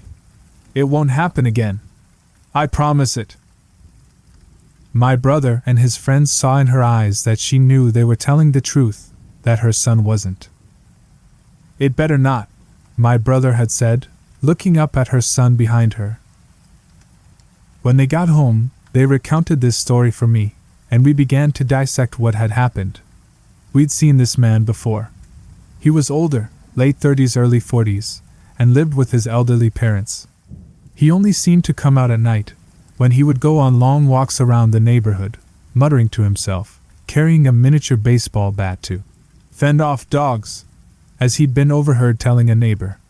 He obviously had mental problems of some kind. And he'd obviously been watching our house. He knew our routine. We determined that he may have mistaken my brother's friend Christopher for me and, thinking the house empty, entered through the unlocked front door. When he realized that I was home, he then left through the back door and had hidden in the backyard until he thought the coast was clear. How long he'd been inside we weren't sure, but I'd been in my room for at least half an hour. Why he was breaking into our house, we didn't know. But we guessed it wasn't the first time he'd done something like this. And it may have been the overactive and speculative imaginations of a bunch of teenagers. But we guessed he did it because running around someone's empty house, unbeknownst to them, gave him some kind of sick thrill. Perhaps stalking people gave him something to do. And it was clear to us that he probably couldn't help himself. That he'd probably do it again. Story 26. A man with a gun in the night. Last weekend was one of my best friend's weddings. It was hosted at a small ghost town in a big barn. Other than a few houses scattered here and there, and all the old abandoned buildings that now function as small museums, there is nobody around for a couple miles. The reception was great, and the liquor was flowing freely. The party wraps up around 10 o'clock and my fiancé and our friends who are a couple stick around to help clean up before heading back to our hotel room. Around 11 o'clock I call our friend to come pick us up and take us back to our hotel. After getting bored of waiting around for a call back, I call the one cab in the area. I am informed that the cab has broken down and no rides are available. I checked my Uber app and am informed there are no cars out at this time. At this point we decide that we can probably walk the couple miles back to the hotel. The four of us grab a few items out of the car and head down the road. Very quickly, we get away from any buildings and are surrounded by big open fields. In our drunken state, it takes about half an hour for us to get about a half mile down the road. At this point, I get a phone call back from my friend saying he can come pick us up. The drunken decision is made that I will walk back to the barn with Chelsea, the girlfriend in the other couple. Jason and Jessica, my friend and my fiancé, would stay on the side of the road and we would pick them up there. Chelsea and I start back to the barn and get about 400 feet away when we catch a glimpse of a man walking towards us. There are no lights on this road and the minimal illumination is coming from the moon. Chelsea asks me if I had seen him when he comes out of some very dark shadows and walks right up to us. "You guys woke my family up. Is everything okay?" At this point, he is close enough to us that we notice he has a handgun on his belt. We apologize for waking his family and tell him our ride is at the barn and we are getting back to our hotel. At this point he places his hand on my shoulder and offers to give us a ride back to our hotel. "We help each other out around here. You guys aren't okay to drive, and neither am I, but I will drive you into town."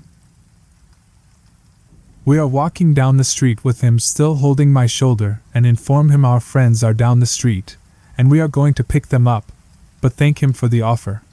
"You've already done enough and we're sorry for waking your family," Chelsea tells him. At this point he lets go of my shoulder and because of the darkness, I am unaware that he took Chelsea by the wrist and starts trying to lead her down his driveway. "It wouldn't be hard to find your friends in the field. Come with me and let me take care of you guys." Chelsea steps away from him without protest and he stays at the end of his driveway. "Let me know if you change your mind." We get about 20 feet away and Chelsea stops to take off her high heels when we start running away from him. I call Jason and tell him to hide in the field with Jessica and wait for us to pick them up. He is unsure if I am serious. I am running and tell him I can't explain right now but that I am very serious. We run the rest of the way back and get to the barn with our car waiting for us. We get in the car and tell our driver to get us down the street very quickly. We pick up Jason and Jessica safely and got back. Getting down into the ditch, Jessica left a bag on the side of the road. Without any idea of why we told them to hide, a car passed the bag, stopped and backed up and sat right next to them hiding for 30 seconds before pulling away slowly.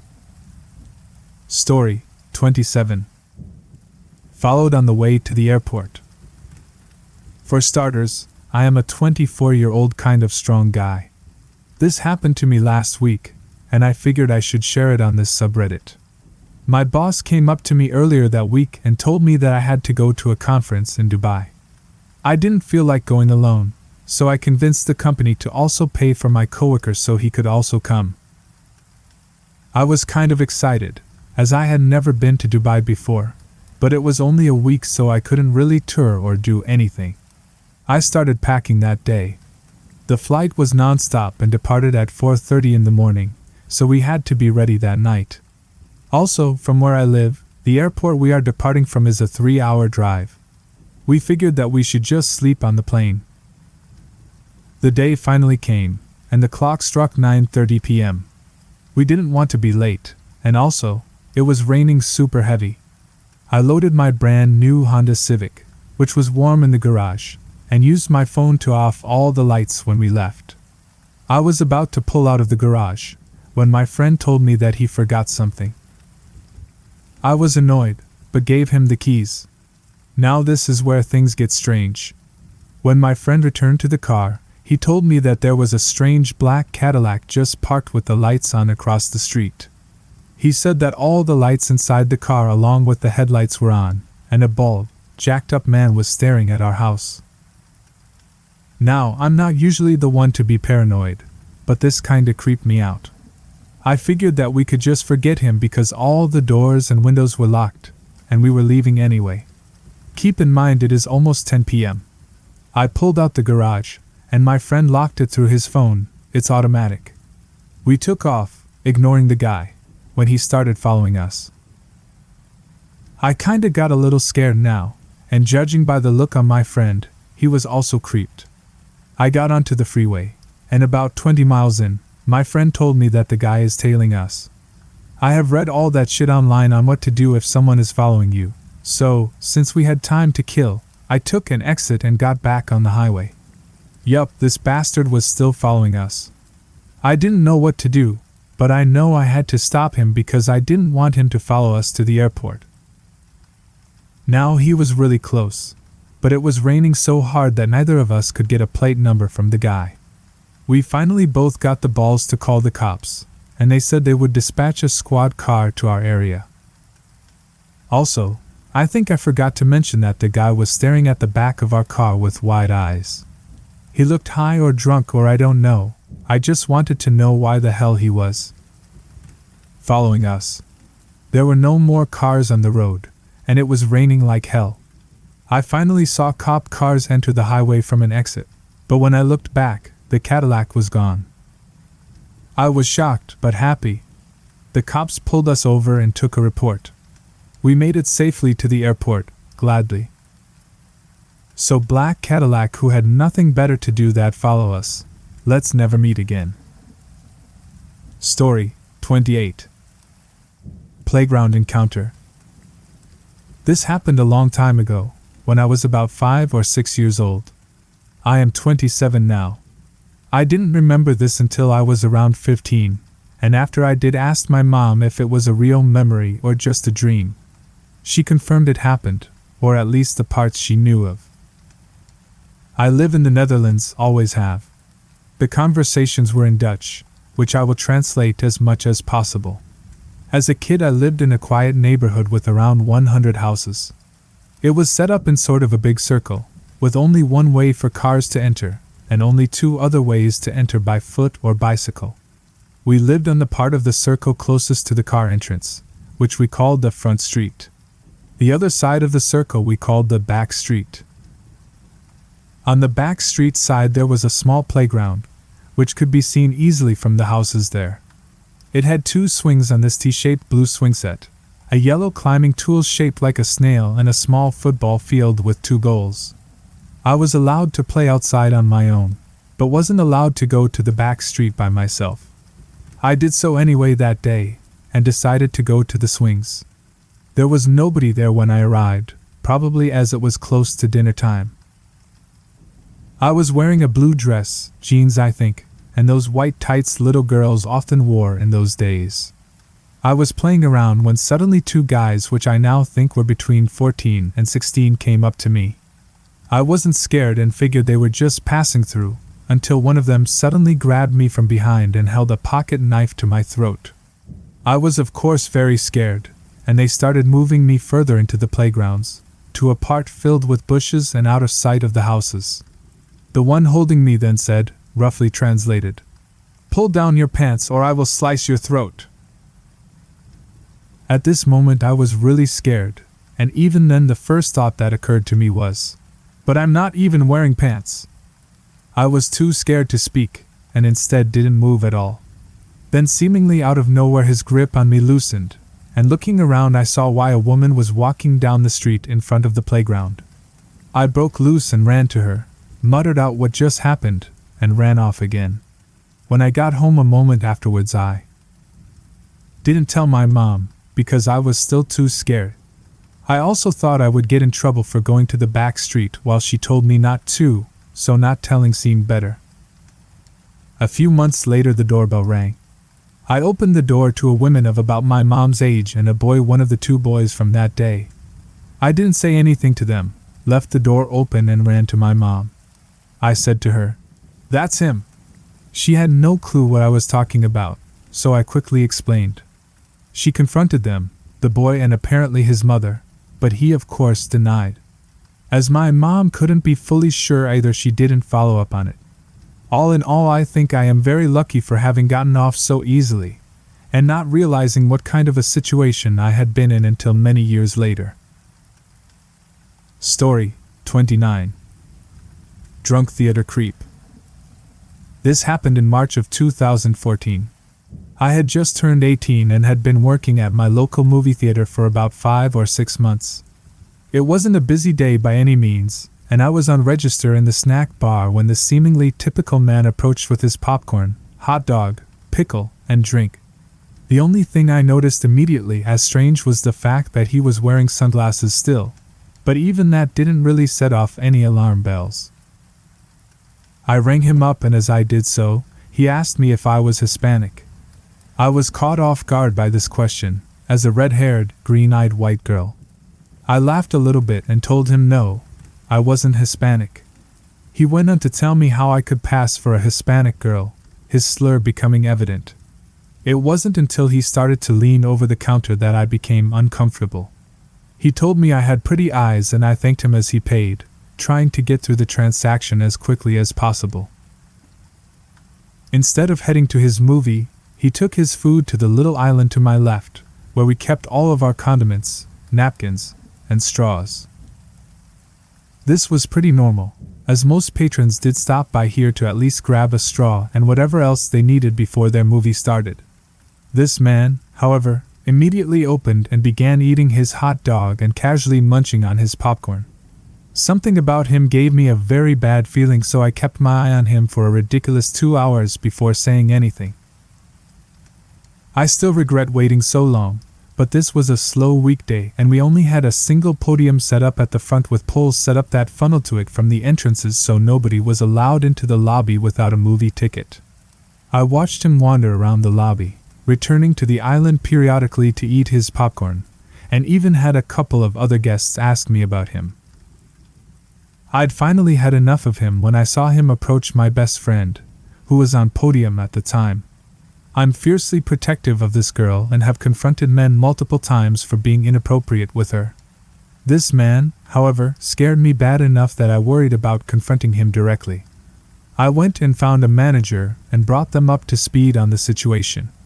They approached him, and then disappeared into the office, returning with the manager on duty of the day. I was too far away to hear any of the interaction from my register, but eventually our off-duty police officer, who was our theater's security, had to get involved, and they even had to call 2 more officers who were on duty because the man refused to leave and had become violent. Anyway, they arrested the man, and apparently they found 4 daggers as well as a throwing star in his pockets. When asked why he was carrying so many weapons, his response was, "Because I can't carry a gun." He was also very drunk.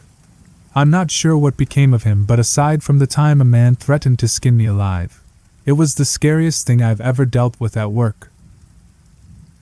In hindsight, I should have reported him much sooner, but I did see his movie tickets, which were for 3 separate movies, come to find out, and I'm a suspicious person in general, so I chalked it up to paranoia until he started messing with my friend. She said he legitimately scared the hell out of her, though I can't really remember what he had said to her. It was a learning experience, to say the least. Story 30. A cop when you actually need one. So this happened earlier in this year. As a little background, I'm a 30-year-old male, married, 29 at the time, with a young daughter. I live in a rural Northern California town, pretty much right in the epicenter of the gold rush. And I don't know if it's all the ways the land was taken or the ways people killed for wealth back then, but it's always seemed to have a higher share of strange recluses and sovereign citizen types. That being said, this is not a haunting story, or strange people of the woods, but it was by far the most frightening encounter Eve experienced as a father. Some time ago I ended up with an extra day off, and my wife and I decided to go for a drive and check out a semi-local gun show. From time to time I would get tables at them and have friends who do them regularly, so we went to visit, as I am always looking for obscure parts and pieces for old military weapons, and had some family that lived in the area of this show too. We had a hell of a winter last year, so unsurprisingly it was a cold, gloomy day. We drove about an hour and knew the promoters, so walked right in. As I was passing tables in search of the right stuff, I was carrying my daughter with me. She was very small and ridiculously cute, so everyone wanted to look and ask about her, which is normal from what I've observed for parents. At times you even draw a small crowd, usually of sweet LOLs, old meaning little old ladies, and some grandpa types. As a side point, I had one grumpy lady tell me she was way too young. I looked at her confused, and said she's like 3 months old, she'll never remember. Back on topic, there was one man who seemed a bit more excited than most men his age, but he said that he had worked as an EMT and in a NICU for years, so seemed reasonable that he was so happy to see healthy babies. As the afternoon went on, he passed me a few more times, moving against the crowd, first sign, and commented on how beautiful she was.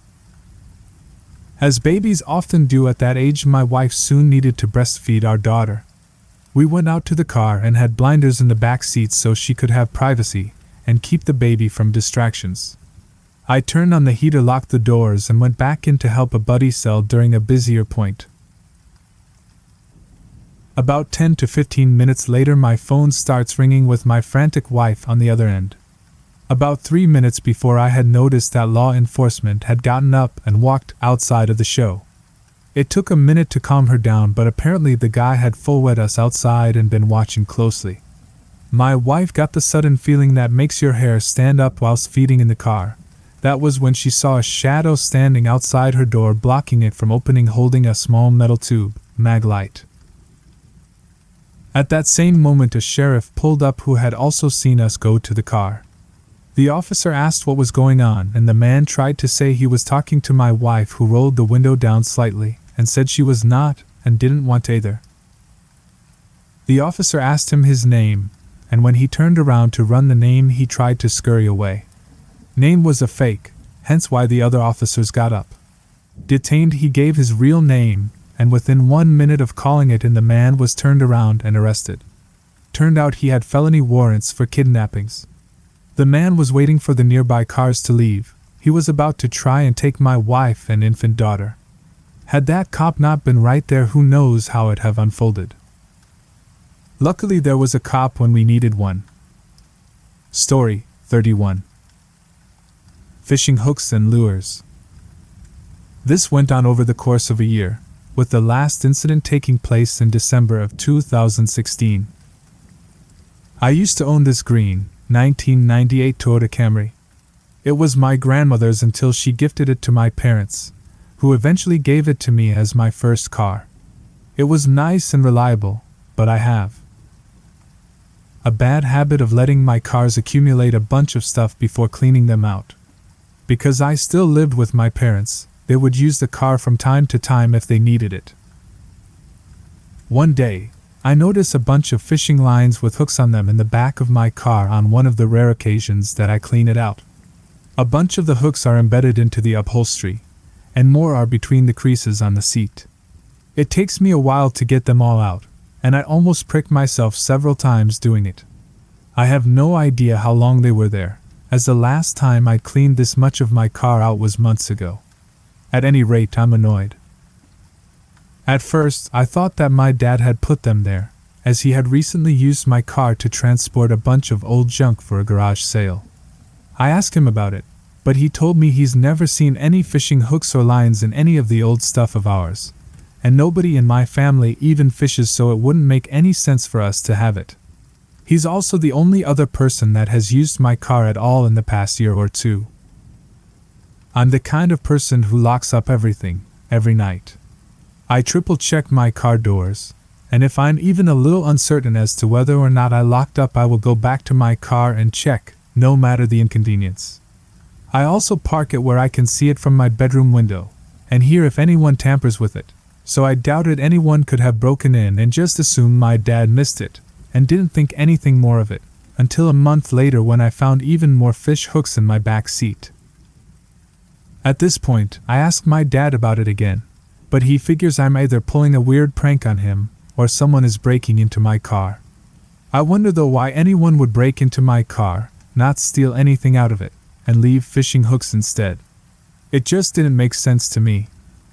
To give you an idea about how weird this is, I live in a neighborhood where everyone knows everyone. We all talk and even have a private Facebook group that started due to a drug house at the end of the street cropping up, though at this point it wasn't active, and as a sort of neighborhood watch group that always posts whenever something suspicious happens. So I don't have any neighbors I don't know for miles, and none of the ones I do know are this shady. Again, without any explanation or clear motive, as the days and weeks pass, it fades to the back of my head. I get a new job selling mattresses, as I'd been unemployed focusing on school for a while, and move out of my parents' house to live with my girlfriend. This is where things turn from weird to extremely unsettling. One night, we decide to go to a nearby Winco to get something to make food with, and I notice my back seat has a bunch of fishing lines and hooks in it again. Startled, I look around for any sign of someone being nearby.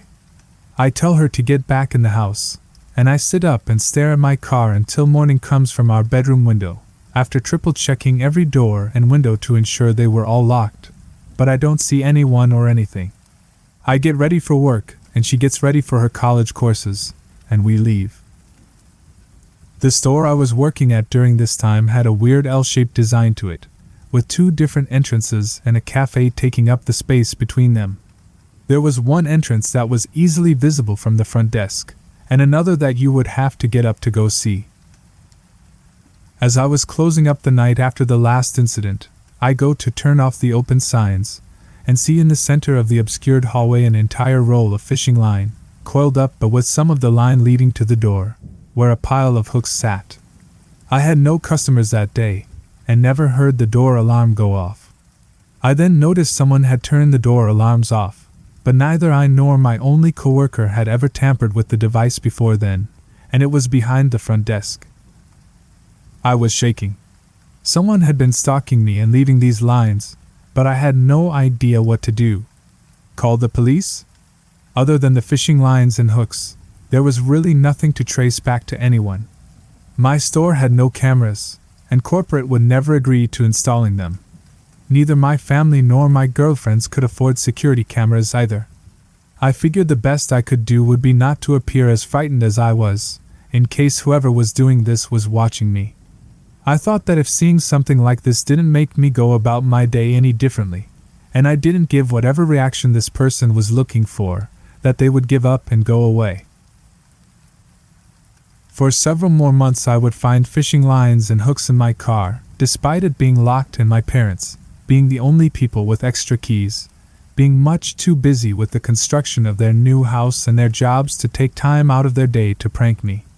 Once or twice I would leave notes in my car asking whoever it was why they were doing this, and to stop, and I would find the notes gone whenever the lines and hooks appeared but with no response. Eventually, after a series of misunderstandings and disagreements with her family, I decided to move out of my girlfriend's house and moved in with a couple friends into their apartment until my parents' new house could be completed. The very last time I had an encounter with the lines/hooks, I came home from work to find them strewn about the living room. Stuff was knocked over, and a few things broken, but nothing was taken. My friend, his girlfriend, and their baby were all gone at the time, so no one was home when this happened, save for his cats, which were absolutely spooked and wouldn't come out from under his bed for hours. I still don't know what this person wanted, why they were stalking me in the first place, or what the fishing lines and hooks meant. No one I know is huge into fishing, and I specifically go out of my way not to make enemies or cross people, even purposefully giving people more than I take from them so that I don't seem like I'm out for myself. I really don't know if it was someone I know or a stranger really good at covering their tracks and freaking people out. All I know is that I will have anxiety over this for the rest of my life, and I routinely stay up until 4 or 5 in the morning because in addition to several other traumatizing experiences, this has made every bump in the night a potential threat to me. It's been almost 9 months since I've seen anything more from this person, but instead of feeling better, I feel more uneasy that someone followed me through that many changes in my life and didn't do anything further than breaking into my work and my friend's house, but that any time they could because no safety measures seemed able to deter them. Story 32. Men scheming and stalking in the park.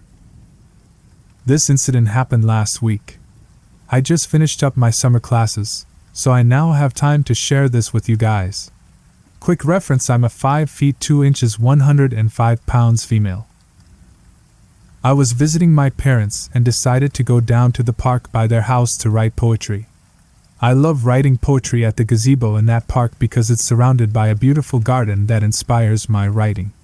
The park is behind their house, but you have to walk past 2 baseball fields and a stretch of grass to get to the gazebo, relevant later.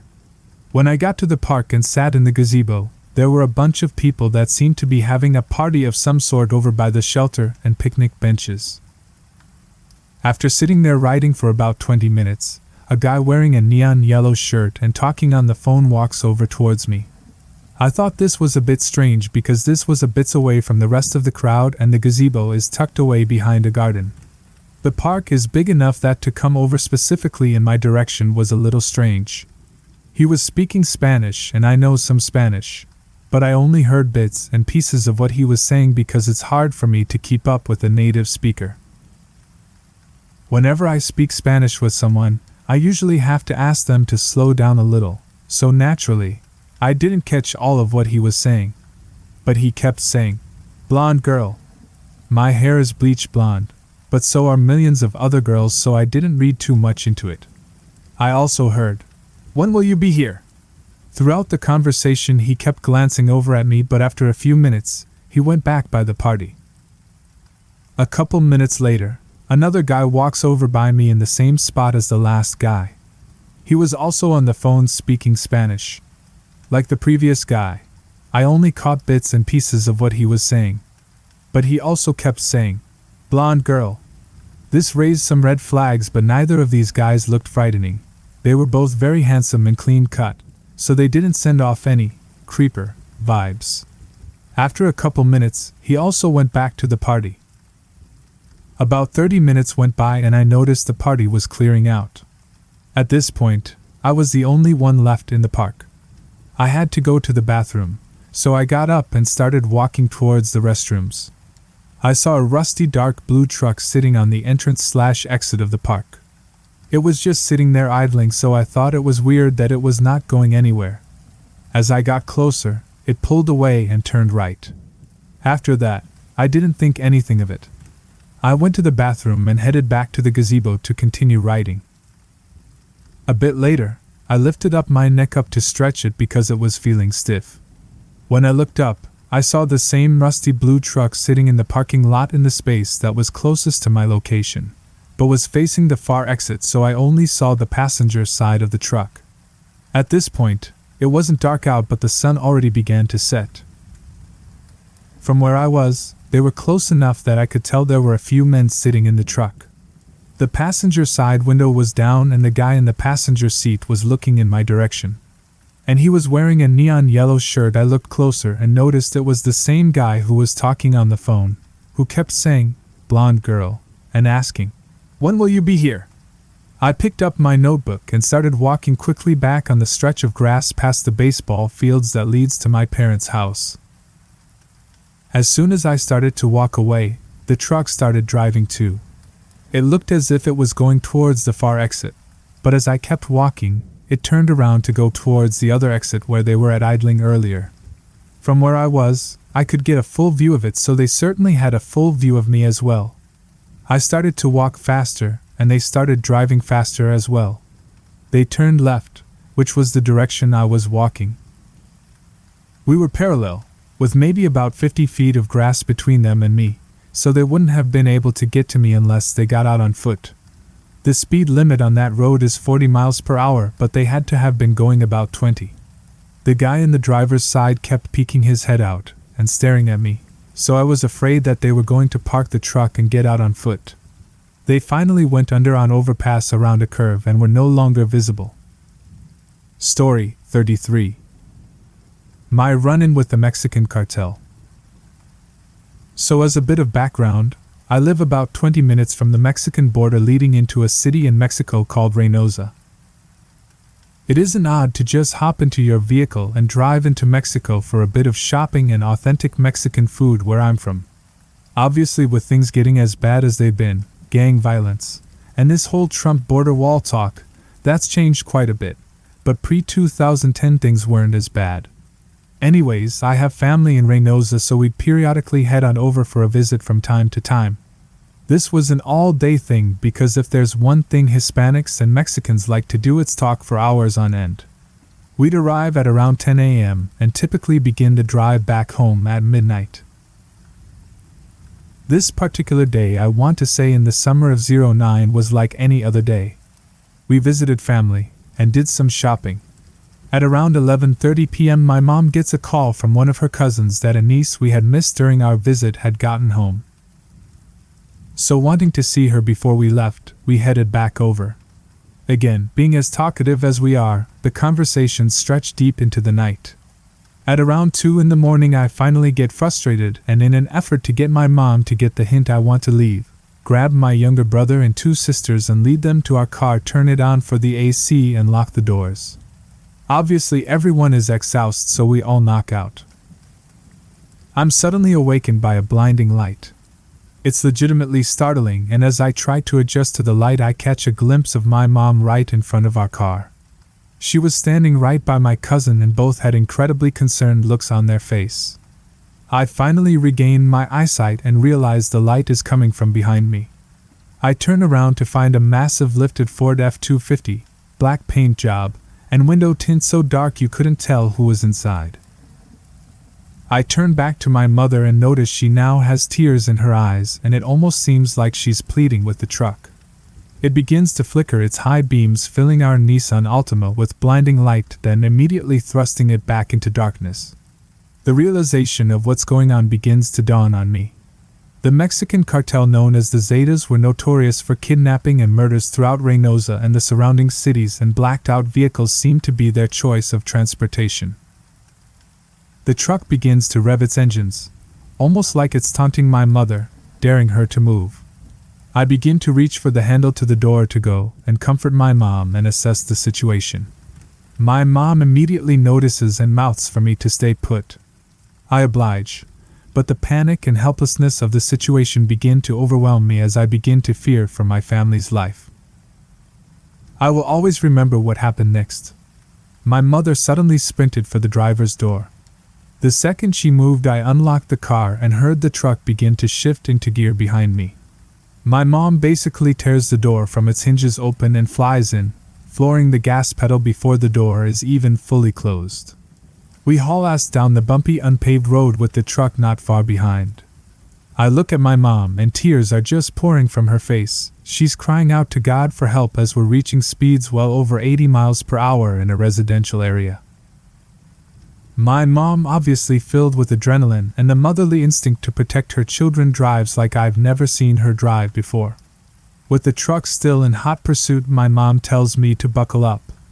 I turn back to the truck one last time to see the windows rolled down and men peering out, possibly recording or taking photos of the back of my mom's vehicle. My mom avoided traffic, nearly wrecking twice, but was determined to not stop until we reached the U.S. border. About 5 miles away from the checkpoint, the truck stopped following us. We were able to breathe again. My mom just let everything out and broke down, finally waking up the kids, blissfully ignorant to what had just occurred.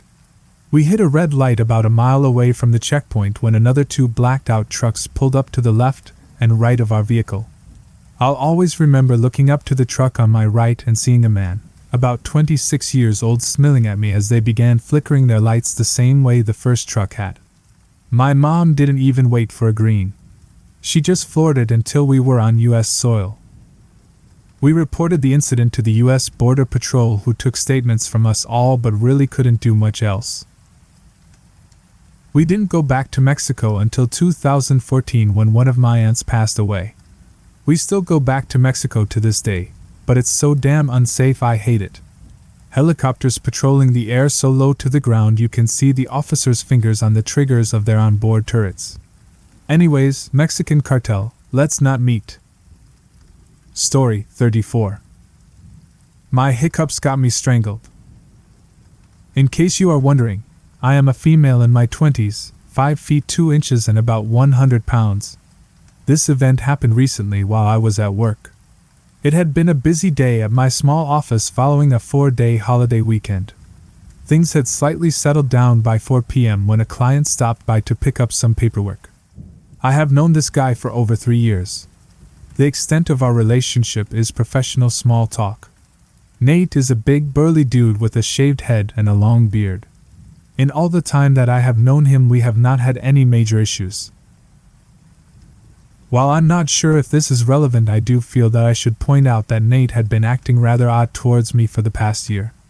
Little things, but enough for me to take notice. If I answered the phone when he would call, he wouldn't say anything and just hung up.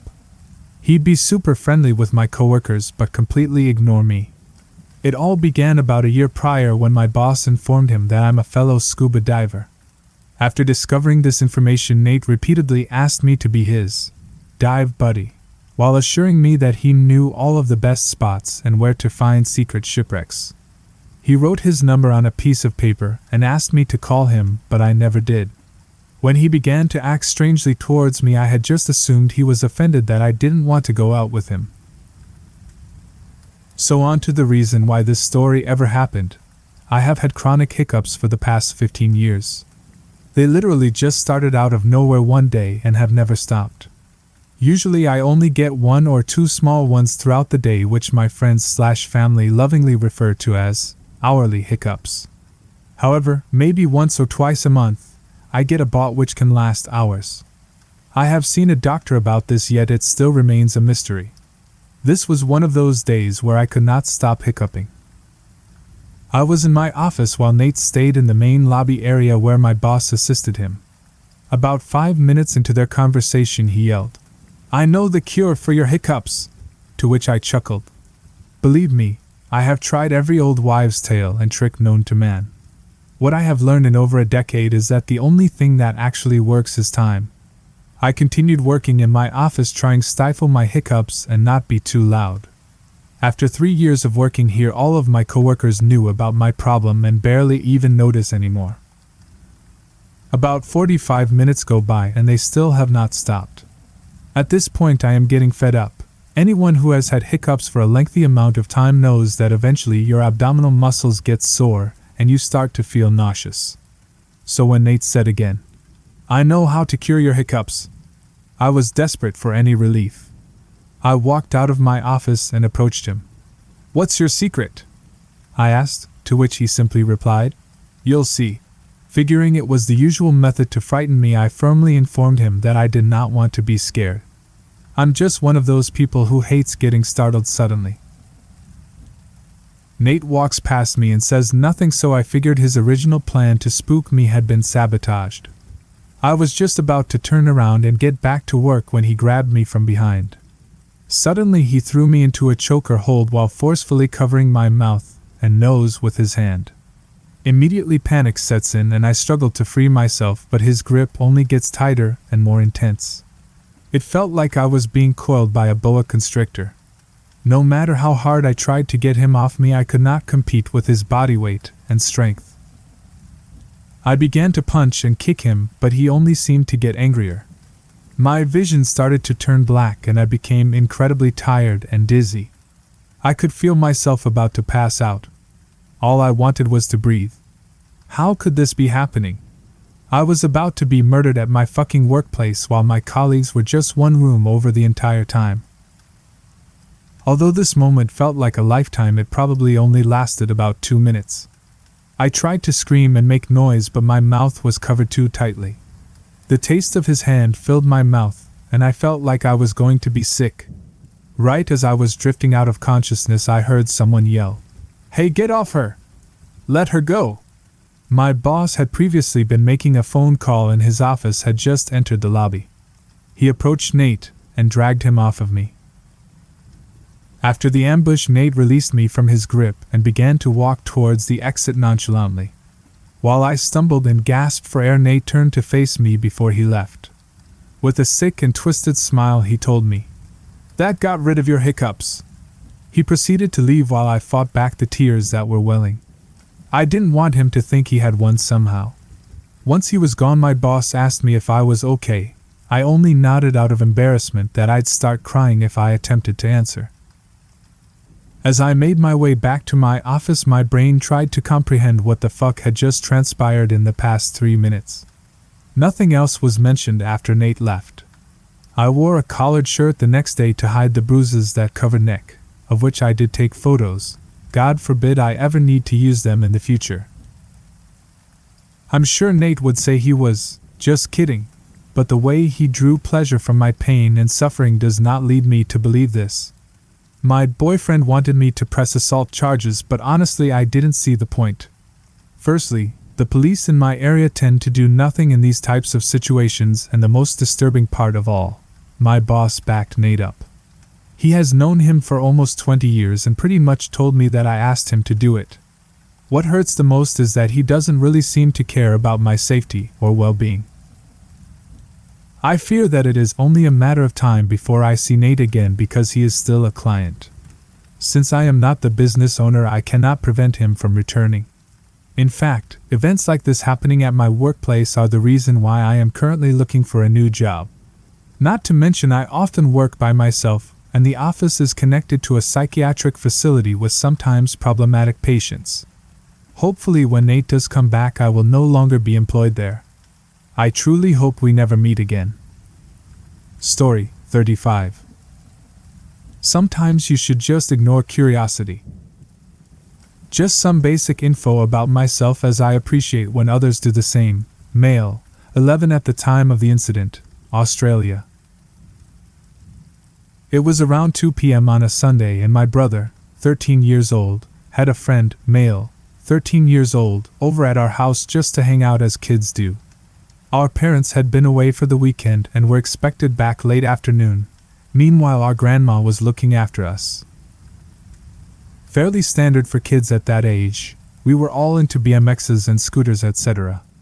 My brother and his friend decided that they wanted to go and build their own jump for the BMXs, and the easiest way to do this was the classic dirt/mud jump.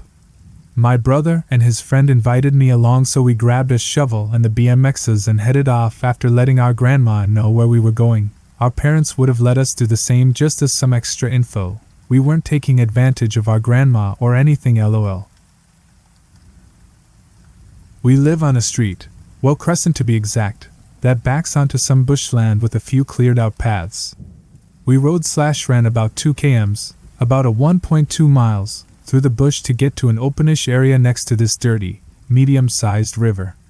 My brother started to shovel some dirt/mud to start making the jump. The friend and I left our bikes sitting a couple of meters away from the river's edge where it was level with the water itself. This was just so they were out of the way. As we were doing this, we saw this rope/string sort of thing sitting at the edge of the river and leading into the water. We started to pull at it thinking it was just a loose rope, but there was definitely something on the end of it. So we keep pulling and pulling until eventually we see what is at the end of it. A crab pot. Duh, sorry, not a dead body. Once we realize it's just a crab pot, we both pick it back up to throw it back in. As we are doing this, a man comes from out of the path we came through initially.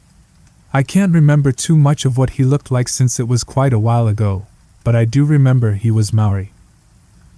With old-looking clothes, t-shirts/shorts, no shoes, and holding a machete, which in retrospect, he had to assist him with the crab fishing. We hoped that's all he would use it for. The friend and I were still standing at the river's edge while my brother was the same distance away from the man, around 20 m, except across from us in the open, dirt area.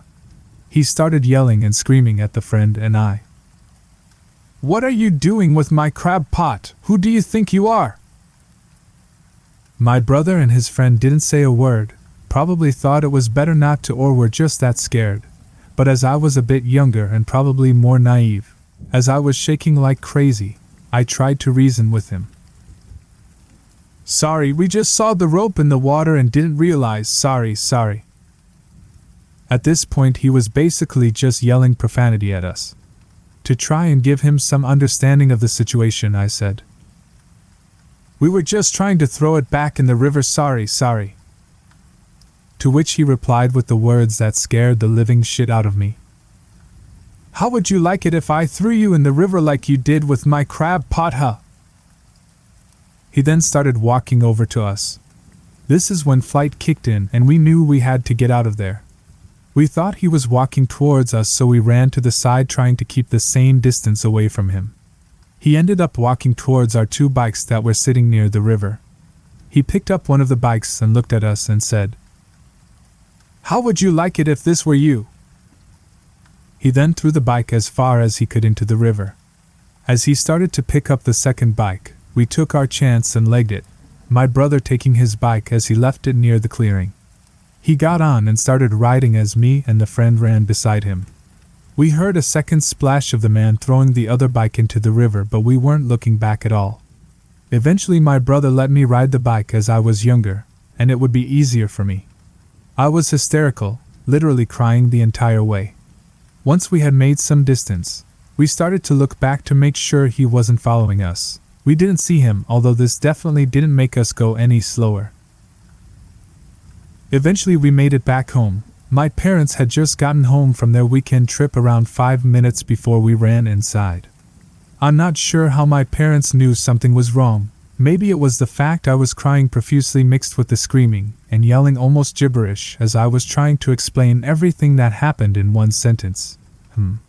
We eventually explain what happened, so my dad calls the cops and they arrive around 1 hour later, as it wasn't an immediate danger and they must have been busy.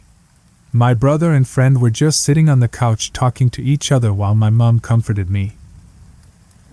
I only really heard all these next details a couple years later when I asked my parents about it. Apparently, while waiting for the cops to arrive, my dad had gotten a crowbar and a small knife and also called 2 of his mates who arrived shortly after. They actually went into the bush looking for the guy. They didn't end up finding him though. When the cops arrived, my dad took them to the location and they actually ended up finding the man, as well as his wife and child. The roughly 5-year-old child was apparently sitting with the mom, playing with a kitchen knife.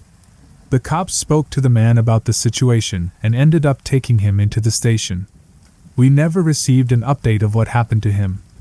I also spoke to my mom about what happened, and she said that she had never seen my dad that angry before in her entire life. She said that he was in the rage/protective mode where murder isn't out of the question. She didn't have time to reason with him before he left to go searching. She doesn't want to think about what he would have done to that man if they ended up finding him without the cops there, and was glad they didn't find him. A couple days later we actually went back and ended up salvaging the 2 bikes from the river. That was not a fun process, very dirty and lots of garbage in that river. Could barely see your own hand with goggles on. Story 36. Creep at Sam Houston. So I live in Louisiana. I stay with my mom sometimes at this park she work camps at to take care of my little sister, and it's a pretty nice place. A few days ago I walked my ass to the swings, because I love the swings. Who doesn't love the swings? Now the swings are on a stretch of land between a road and a river, and on the side of the road closest to the stretch of land is parking spaces that go on for a good 100 yards. An hour into my swing time, this white van pulls into a space a bit left of where I'm facing. Really douchey hipster type walks out, and I don't pay much attention to him. He walks to the stretch of land right of me. I don't know how much time passed before I saw him again, but eventually he was walking slowly back towards his van, and this time I decide to look at him. He's messing on his phone with one hand, and with the other he's fucking masturbating. In a public park. I'm staring at this douchebag for a minute and a half, and then he notices and stares me straight in the eyes, still jerkin', and all I can say is, "Really?" He then smirks and then, still jerkin', walks to his van and drives away. I couldn't even move for 10 minutes because of this smug asshole's utter confidence in committing what I've learned to be sexual assault. Yes, I did call the cops.